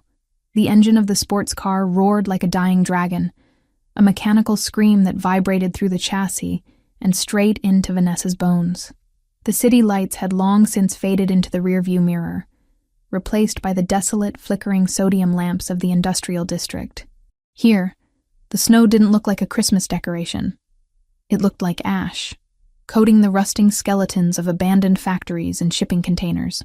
"They are still with us," Luca said, his voice terrifyingly calm over the noise of the engine. He glanced at the side mirror, his eyes narrowing. 3 cars. They are aggressive. Vanessa gripped the door handle until her knuckles turned white. She twisted in her seat to look back. 3 pairs of blinding LED headlights were cutting through the darkness, weaving in and out of the lane, closing the distance. These weren't the police. These were wolves, chasing a wounded deer. "I thought we were leading them to a trap," Vanessa shouted over the roar of the tires on the slick asphalt. "This feels like we're just running." "We are positioning," Luca corrected, jerking the steering wheel sharply to the left. The car drifted, the rear tires catching the slush and sliding perilously close to a concrete barrier before gripping again. "My men are 5 minutes out. We have to hold them here until the hammer drops. 5 minutes is a long time when people are shooting at you." As if on cue, the rear window shattered. The sound was explosive, a deafening crack that sent safety glass raining down onto the back seat. Vanessa screamed, ducking low, covering her head with her arms. The cold night air rushed into the cabin, bringing the smell of exhaust and gunpowder. "Stay down," Luca roared. He didn't flinch. He didn't duck. He kept his eyes on the road and his foot pinned to the floor. "Vanessa, get down in the footwell." She scrambled off the seat, curling herself into a ball in the tight space beneath the dashboard. The velvet of her dress, once a symbol of her queen-like entrance, was now just fabric tangling around her legs, stained with grease and glass shards. She felt the car swerve violently again, then a sickening metal-on-metal crunch as one of the pursuing SUVs tried to ram them from the side. "Hold on," Luca warned. He slammed on the brakes. It was a maneuver born of madness and precision. The SUV behind them, expecting a chase, couldn't react in time. It clipped the rear bumper of Luca's car, lost traction on the ice, and spun wildly out of control, slamming into a parked trailer with a sound like a bomb going off. But the maneuver cost them. Luca's car spun 180 degrees, sliding backward across the ice until it slammed into a loading dock ramp. The impact threw Vanessa against the glove compartment. The airbags didn't deploy. Luca must have disabled them for the tactical driving, but the force knocked the wind out of her. Silence returned for a split second, heavy and ringing. Then, the sound of doors opening, voices shouting in Italian, angry, violent voices. "Out," Luca commanded. He was already moving. He kicked his door open and rolled out, his gun raised. "Vanessa, move. The warehouse." Vanessa scrambled out of the passenger side. Her legs felt like jelly, but adrenaline was a powerful drug. She didn't look at the wreckage. She looked at the massive, rusting corrugated metal doors of the warehouse in front of them. A gunshot cracked through the air, hitting the pavement inches from her heels. "Run!" Luca shouted, firing back. He stood in the open, exposing himself to draw their fire away from her. Vanessa lifted her heavy skirts and sprinted. She hit the warehouse door, finding the small personnel entrance Luca had aimed for. It was locked. "Luca, it's locked." He was beside her in a second, breathing hard. He didn't fumble for keys. He raised his foot and kicked the lock mechanism with a force that would have shattered a normal man's ankle. The rusted metal groaned and gave way. He shoved the door open and pushed her inside, following her and slamming it shut, just as a hail of bullets pinged against the exterior steel. Inside, it was pitch black and freezing. The air smelled of old oil, dust, and decay. It was a cavernous space, filled with shadows and old machinery. "Barricade!" Luca ordered, his voice tight. Vanessa grabbed a heavy wooden pallet leaning against the wall and dragged it over. Luca helped her, shoving a rusted metal cabinet against the door. It wouldn't hold them forever, but it would buy them seconds. "Are you okay?" Vanessa asked, turning to him in the gloom. The moonlight was filtering in through high, broken windows, cutting beams of blue light through the dust. "I'm fine," Luca said, but his voice was strained. Vanessa stepped closer. In the slice of moonlight, she saw it. The pristine white shirt of his tuxedo was no longer white on the left side. A dark spreading stain was soaking through the fabric, dripping down his sleeve. "You're hit," she gasped, reaching out. "It's a graze," Luca dismissed, trying to reload his weapon with one hand. "Just a scratch." "That is not a scratch, Luca." Vanessa's nurse training overrode her fear. She grabbed his arm, forcing him to stop. "Sit down. Now. We don't have time." "Sit down or I will sedate you with a brick," she hissed, her blue eyes flashing. "You are bleeding out. You can't fight if you pass out from blood loss." Luca looked at her. He saw the fire in her eyes. The same fire that had made her throw boiling coffee at a hitman. He sat down on a crate, his face pale but composed. "Fix it fast," he said. "They are flanking. They will come through the loading bays in less than 3 minutes." Vanessa didn't waste words. She grabbed the lapel of his tuxedo jacket and ripped it open. The shirt was soaked. She tore the buttons off, exposing his shoulder. It was an ugly wound. A furrow dug by a bullet through the deltoid muscle. It wasn't arterial, thank God, but it was bleeding heavily and would limit his movement. "I need pressure," she muttered, scanning the dark room. There were no bandages, no first aid kits. She looked down at herself. The burgundy velvet dress. Without hesitation, she grabbed the slit of the skirt and ripped. The sound of expensive fabric tearing was loud in the quiet warehouse. She tore a long, thick strip from the hem, ruining the garment completely. She didn't care. It was just cloth. He was flesh and blood. She folded the velvet into a thick pad and pressed it directly onto the wound. Luca hissed through his teeth, his head tipping back against the wall, eyes squeezing shut. "Fuck." "Breathe," Vanessa commanded, her hands steady now that they had a job to do. "I need to tie this tight. It's going to hurt." "Do it." She ripped another strip and wrapped it around his shoulder, pulling it tight enough to cut off the circulation to the skin, but stop the bleeding. She tied it off with a savage knot. Her hands were covered in his blood. It was warm and sticky, a stark contrast to the freezing air. "There," she said, her voice shaking slightly now that the task was done. "It will hold, but you can't use that arm to shoot." Luca opened his eyes. He looked at the makeshift bandage, the red velvet now stained with a darker red. Then he looked at her. Her hair was wild, coming loose from its pins. Her face was smudged with dirt. Her dress was destroyed, hanging in tatters around her legs. He reached out with his good hand and touched her face. His thumb traced her lower lip. "I never wanted you to see this," he whispered, his voice rough with pain and something else. "Shame. I wanted to give you the penthouse, the dresses, the lights. I didn't want to drag you into the gutter with me." Vanessa covered his hand with hers, pressing it against her cheek. "Luca, look around. We aren't in a gutter. We're in a fortress, and I'm not looking at a monster. I'm looking at the man who came for me when no one else would. I almost got you killed," he said, the guilt eating at him. "Tonight. The hospital. I am poison, Vanessa." "You're not poison," she said fiercely, leaning in until their foreheads touched. "You're the antidote. You saved me from a life that was killing me slowly. I would rather bleed with you in this warehouse than live another day safe in that apartment with Daniel." Luca stared at her, stunned by the ferocity of her loyalty. He leaned forward and kissed her. It wasn't a gentle kiss. It tasted of copper, adrenaline, and desperation. It was a seal, a promise. Clang. The sound of metal hitting concrete echoed from the far side of the warehouse. Luca broke the kiss instantly, the soldier returning to the surface. "They're inside." He stood up, testing his left arm. He winced but nodded. He checked the magazine of his gun. 2 rounds left. I have 1 spare clip. That's it. Where is Bruno? Vanessa asked, backing up against the crate. Close, but not close enough.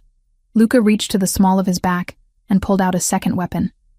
A smaller, compact pistol he kept as a backup.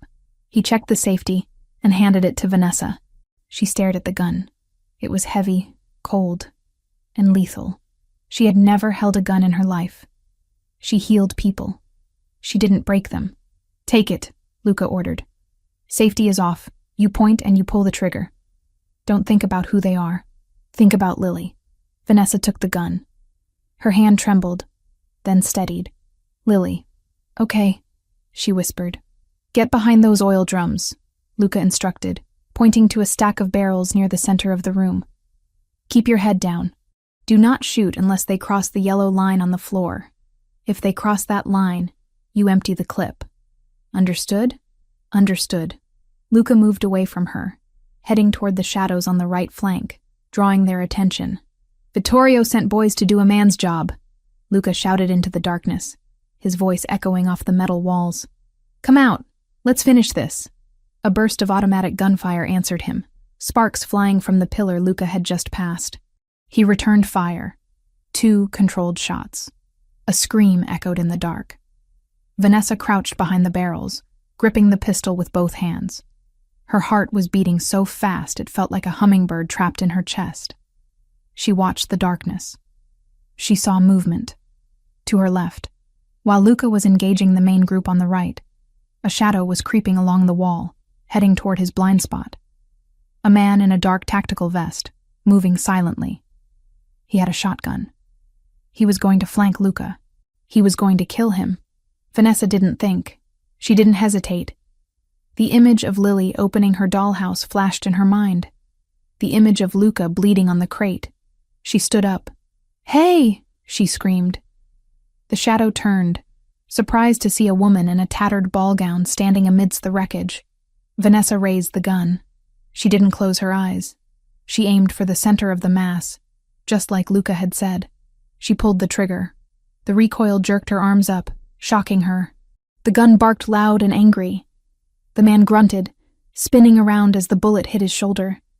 He dropped the shotgun, stumbling back. Vanessa, get down! Luca roared from across the room.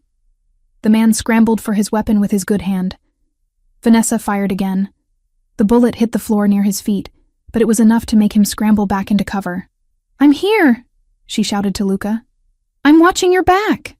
Luca laughed, a short, dark, incredulous sound. That's my girl. But the situation was deteriorating. More shadows were pouring in. They were pinned down. Luca fired his last round from the main clip and slammed the spare in.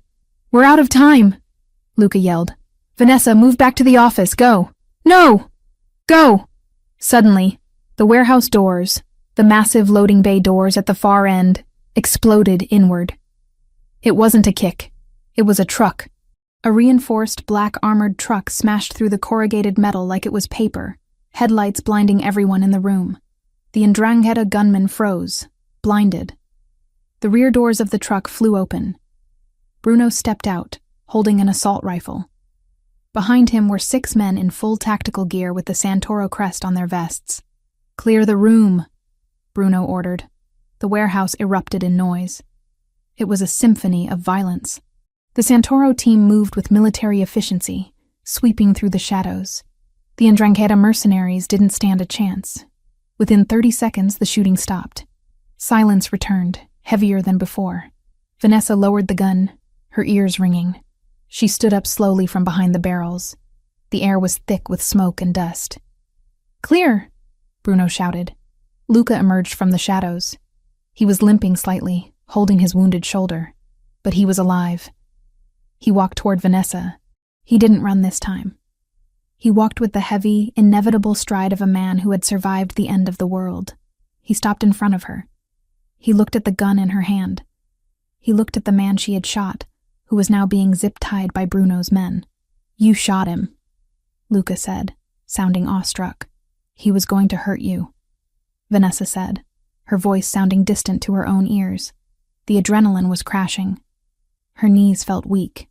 Luca took the gun from her hand gently, engaging the safety and tucking it into his belt. Then he pulled her into him with his good arm. He buried his face in her neck, inhaling the scent of gunpowder and perfume. "It's over," he whispered against her skin. "The Ndrangheta is broken. Vittorio is dead. His men are gone. It's over." Vanessa slumped against him, letting him take her weight.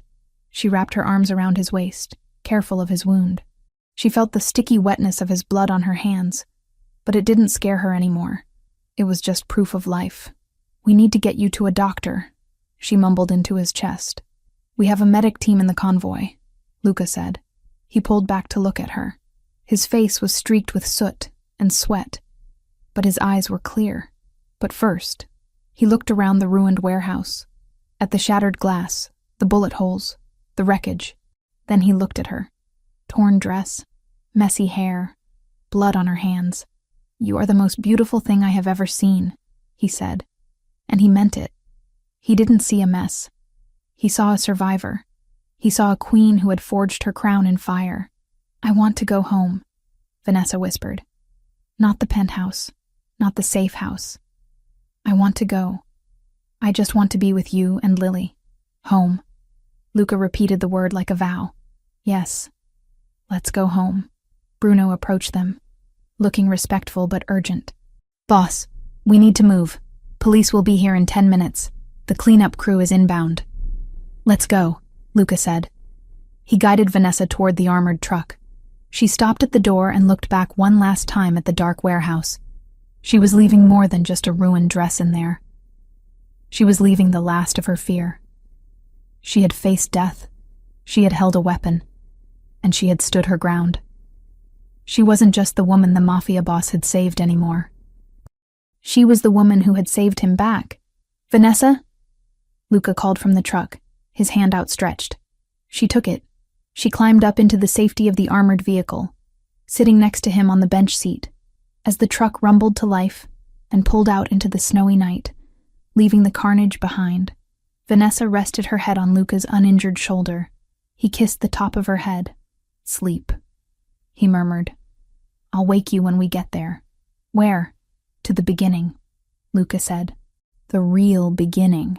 The convoy moved out, a line of black steel cutting through the white snow, heading toward a Christmas morning that had been bought with blood and paid for with loyalty. The war was won. Now they just had to survive the peace. The morning sun that filtered through the floor-to-ceiling windows of the penthouse was not the harsh gray light of a winter storm. It was gold, brilliant and blinding, reflecting off the fresh layer of snow that coated the city like a pristine blanket. It was December 25th, Christmas morning. Vanessa Grant woke up slowly, her body heavy with the kind of deep, restorative sleep she hadn't experienced in years. For a moment, suspended between dreams and wakefulness, she panicked. Her hand shot out across the sheets, searching for the cold, empty space of her old mattress, waiting for the sound of Daniel's angry footsteps in the hallway, or the draft from the broken window. Instead, her hand brushed against silk sheets that felt like water. The air smelled of pine needles, roasting coffee, and expensive cologne. The silence wasn't threatening. It was absolute, guarded, and safe. She sat up, blinking against the light. She was alone in the massive bed, but the indentation on the pillow beside her proved she hadn't started the night that way.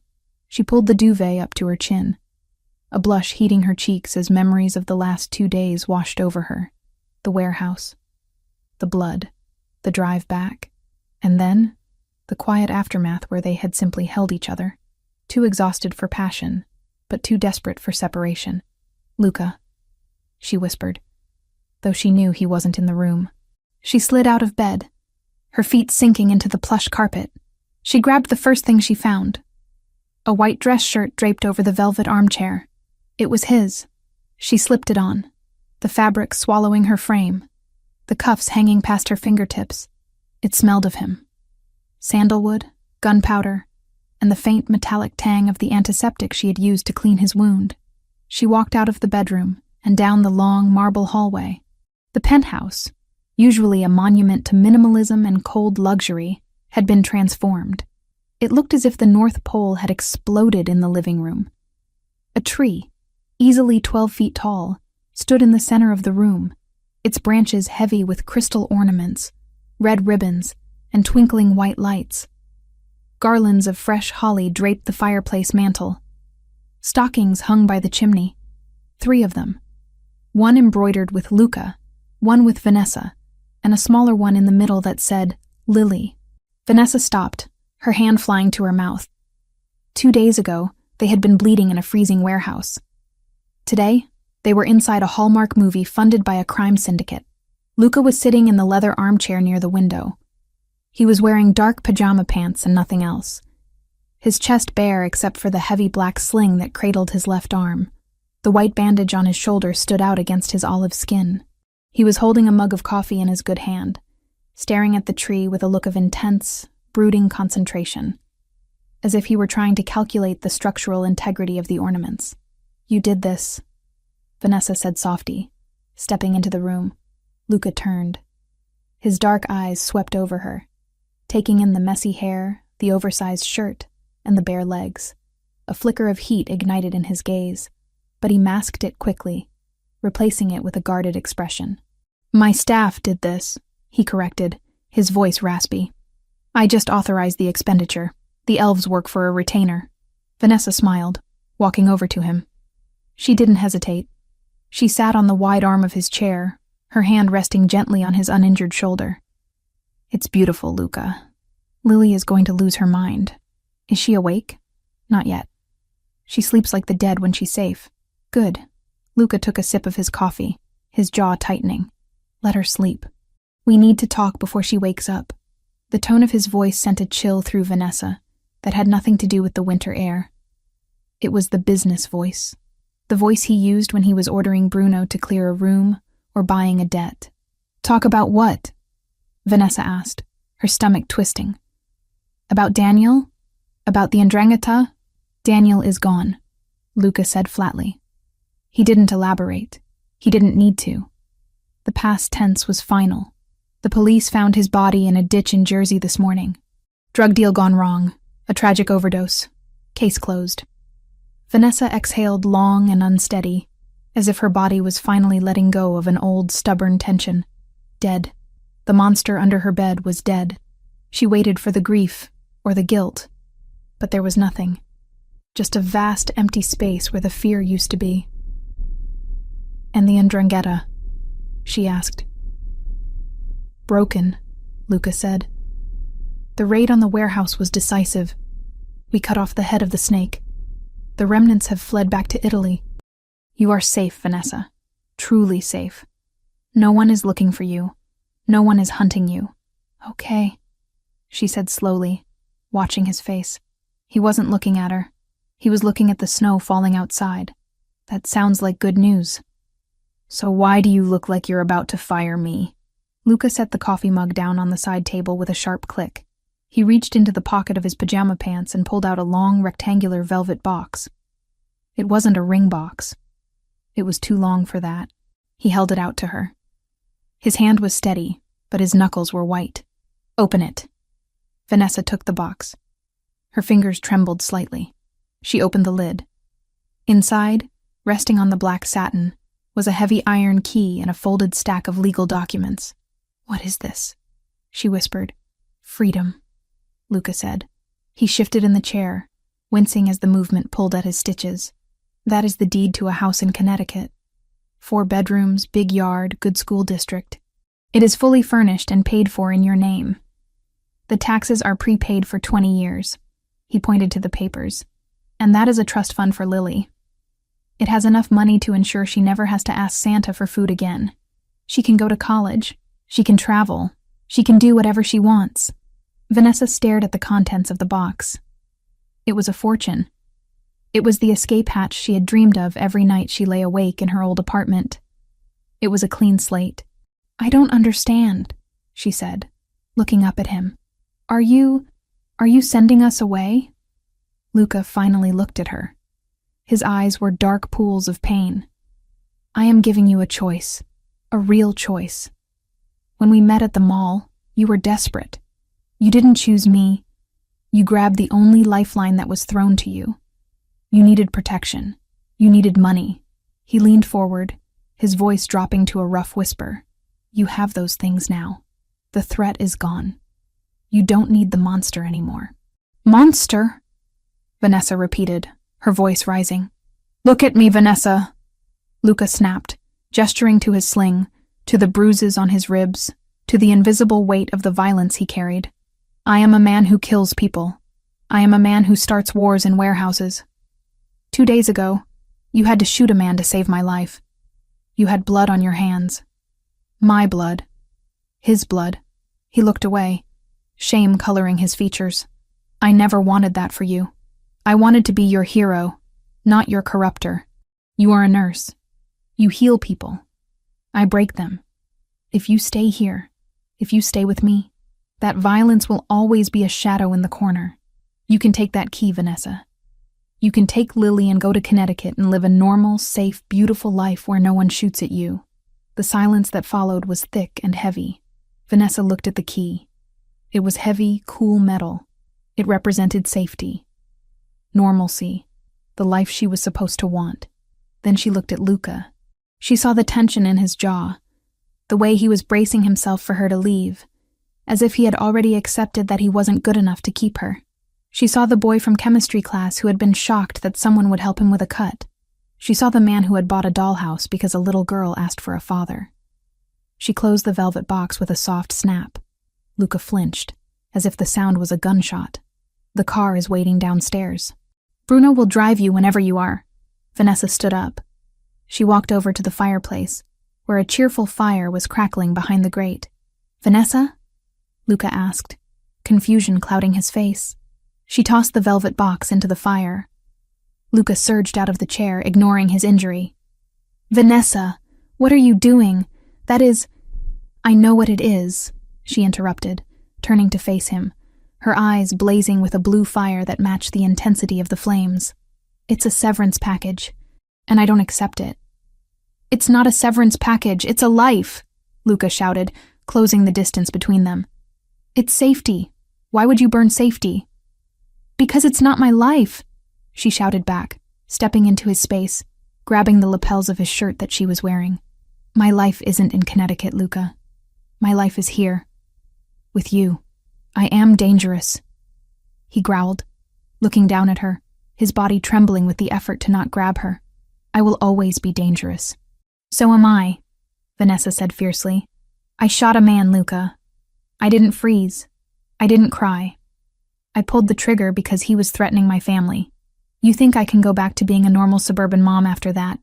You think I want to? She softened her grip, her hands sliding up to cup his face. The stubble on his jaw scratched her palms. You said I didn't choose you, she whispered. You said I just grabbed a lifeline. Maybe that was true at the mall. But I'm not at the mall anymore. I'm standing in your living room, wearing your shirt, staring at the Christmas tree you put up for my daughter. She rose on her tiptoes, forcing him to look her in the eye. I know exactly who you are, Luca Santoro. You are the man who remembers a tissue from 15 years ago. You are the man who sat in a freezing car to watch my back. You are the man who bleeds, so I don't have to. She kissed him. It wasn't tentative. It was acclaiming. I don't want the key to a house in Connecticut, she murmured against his lips. I want the key to this penthouse. And I want the man who comes with it. Luca let out a sound that was half groan, half sob. His resistance shattered. His good arm wrapped around her waist, lifting her off the floor, crushing her against him. He pressed his forehead to her shoulder, breathing her in like a prayer he didn't deserve. I love you, he choked out, the words torn from the deepest part of him. I have loved you since I was 16 years old. I tried to let you go. I tried to be noble. Don't ever try to be noble again, Vanessa said, tears pricking her eyes. Just be mine. I am, he vowed. Yours, forever. No matter what comes for us, we fight it together. Together, she agreed. Mommy? Luca? The small voice from the hallway made them freeze. Luca set Vanessa down gently, though he didn't let go of her waist. They turned toward the corridor. Lily was standing there, rubbing sleep from her eyes. She was wearing her cloud pajamas, her hair a messy halo around her head. She blinked, looking at the scene before her. The massive tree, the mountain of gifts, the fire crackling in the grate. Her eyes went wide, the size of saucers. Her mouth formed a perfect O. Santa came, she whispered, awestruck. Luca smiled. A genuine, unguarded smile that lit up his entire face, erasing the shadows of the 'ndrangheta and the pain of his wound. He stepped away from Vanessa and knelt down on one knee, ignoring the strain it put on his body. He opened his good arm. "Come here, Piccolina," he called out softly. Lily didn't walk. She ran. She sprinted across the Persian rug and launched herself into Luca's arm. He caught her effortlessly, swinging her up against his chest, holding her tight. "Look," she squealed, pointing at the tree. "Look at the lights. It's magic." "It is magic," Luca agreed, looking not at the tree, but at Vanessa. "The best kind." Lily wiggled to get down, her eyes locking onto the pile of presents. She ran to the tree, vibrating with excitement. She picked up a box wrapped in gold paper that was bigger than her head. She looked back at them, hesitating. "Is it for me?" she asked.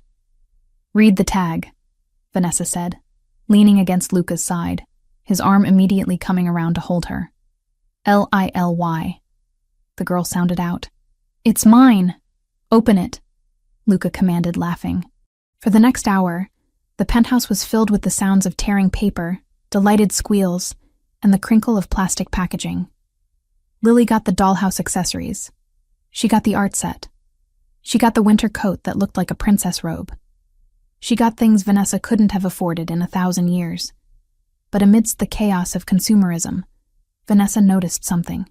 Every time Lily opened a gift, she didn't just look at the toy. She looked at Luca. She checked to see if he was watching, and every time, he was. He wasn't checking his phone. He wasn't brooding. He was present. Finally, the frenzy slowed. Lily was sitting amidst a sea of wrapping paper, holding a new stuffed polar bear. She looked tired but deliriously happy. She looked at Luca, who was sitting on the floor with his back against the sofa, his legs stretched out. She crawled over to him, navigating the debris of Christmas morning. She stood in front of him, looking very serious. "Thank you, Luca," she said politely. "You are welcome, Lily," he replied, dipping his head. She shifted her weight from one foot to the other. She looked at Vanessa, then back at Luca. "Santa listened," she said. "He did?" Luca asked. "Yes." She pointed to the toys. "He brought the toys." "He did, but I asked for the other thing too," she said, her voice dropping to a whisper. "Remember? At the mall?" Luca went very still. Vanessa felt her heart stop. "I remember," Luca said, his voice thick. "He said he couldn't do it." Lily continued, frowning slightly. "The Santa at the mall. He said he only had toys. But you said—" She trailed off, stepping closer until she was standing between Luca's knees. She reached out and touched the black sling holding his arm. "You got a boo-boo," she observed. "I did," Luca admitted. "It's getting better. Mommy says brave boys don't cry," she told him. "Your mommy is right." Lily nodded. Then, with the devastating simplicity of a child who has made up her mind, she climbed onto his lap. She nestled her head against his good shoulder, settling in as if she belonged there. As if she had always belonged there. "I'm glad you fixed it," she mumbled, closing her eyes, exhausted from the excitement. "Fixed what?" Luca whispered, resting his chin on the top of her head. "The wish," Lily yawned. "You make a good daddy?" The word hung in the air, fragile and absolute. "Daddy," Luca froze. He looked up at Vanessa, his eyes wide, shining with unshed tears. The man who had faced down hitmen, who had ordered executions, who had run an empire of crime, looked completely undone by one word from a 5-year-old. He tightened his hold on the little girl. He buried his face in her hair. "I will try," he whispered into the silence, his voice cracking. "I promise, Lily. I will try to be the best one." Vanessa walked over and sat down beside them on the floor, wrapping her arms around both of them. She kissed Luca's wet cheek. She kissed Lily's forehead. "You don't have to try," Vanessa whispered to him. You already are. Later that afternoon, after a breakfast of pancakes that Luca insisted on helping to cook one-handed, resulting in a lot of flour on the floor, they stood on the balcony. Lily was napping on the sofa inside, guarding her hoard of treasures. The snow was still falling, large, soft flakes drifting down from the gray sky. The city stretched out below them, white and silent. Luca stood behind Vanessa, his good arm wrapped around her waist, pulling her back against his chest. His coat was draped over her shoulders again, just like that first night on the roof of the mall. But this time she wasn't shivering. This time, she wasn't looking for the exit. "Are you happy?" Luca asked quietly, resting his cheek against her temple. Vanessa looked out at the skyline. She thought about the key she had thrown in the fire. She thought about the danger that would always be a part of this life. She knew there would be other enemies, other wars, other scars, but she also felt the solid beat of his heart against her back. She felt the warmth of his protection. She felt the love that had survived 15 years of silence. "I have a daughter who is safe," she said. "I have a home that isn't falling apart. And I have the man I love." She turned in his arms, careful of his shoulder, and looked up at him. "I'm not just happy, Luca. I'm home." Luca smiled, and this time it touched his eyes, banishing the last of the winter chill. He leaned down and kissed her. A slow, deep kiss that tasted of coffee and forever. "Merry Christmas, Vanessa." "Merry Christmas, boss." Below them, the city lights began to flicker on, one by one, illuminating the snow. But up here, in the penthouse at the top of the world, the only light that mattered was the one they had kindled between them. A wish made in desperation, granted in violence, and sealed with love. The little girl had asked for a daddy. The woman had asked for safety. And the mafia boss, against all odds, had delivered both. Wish granted.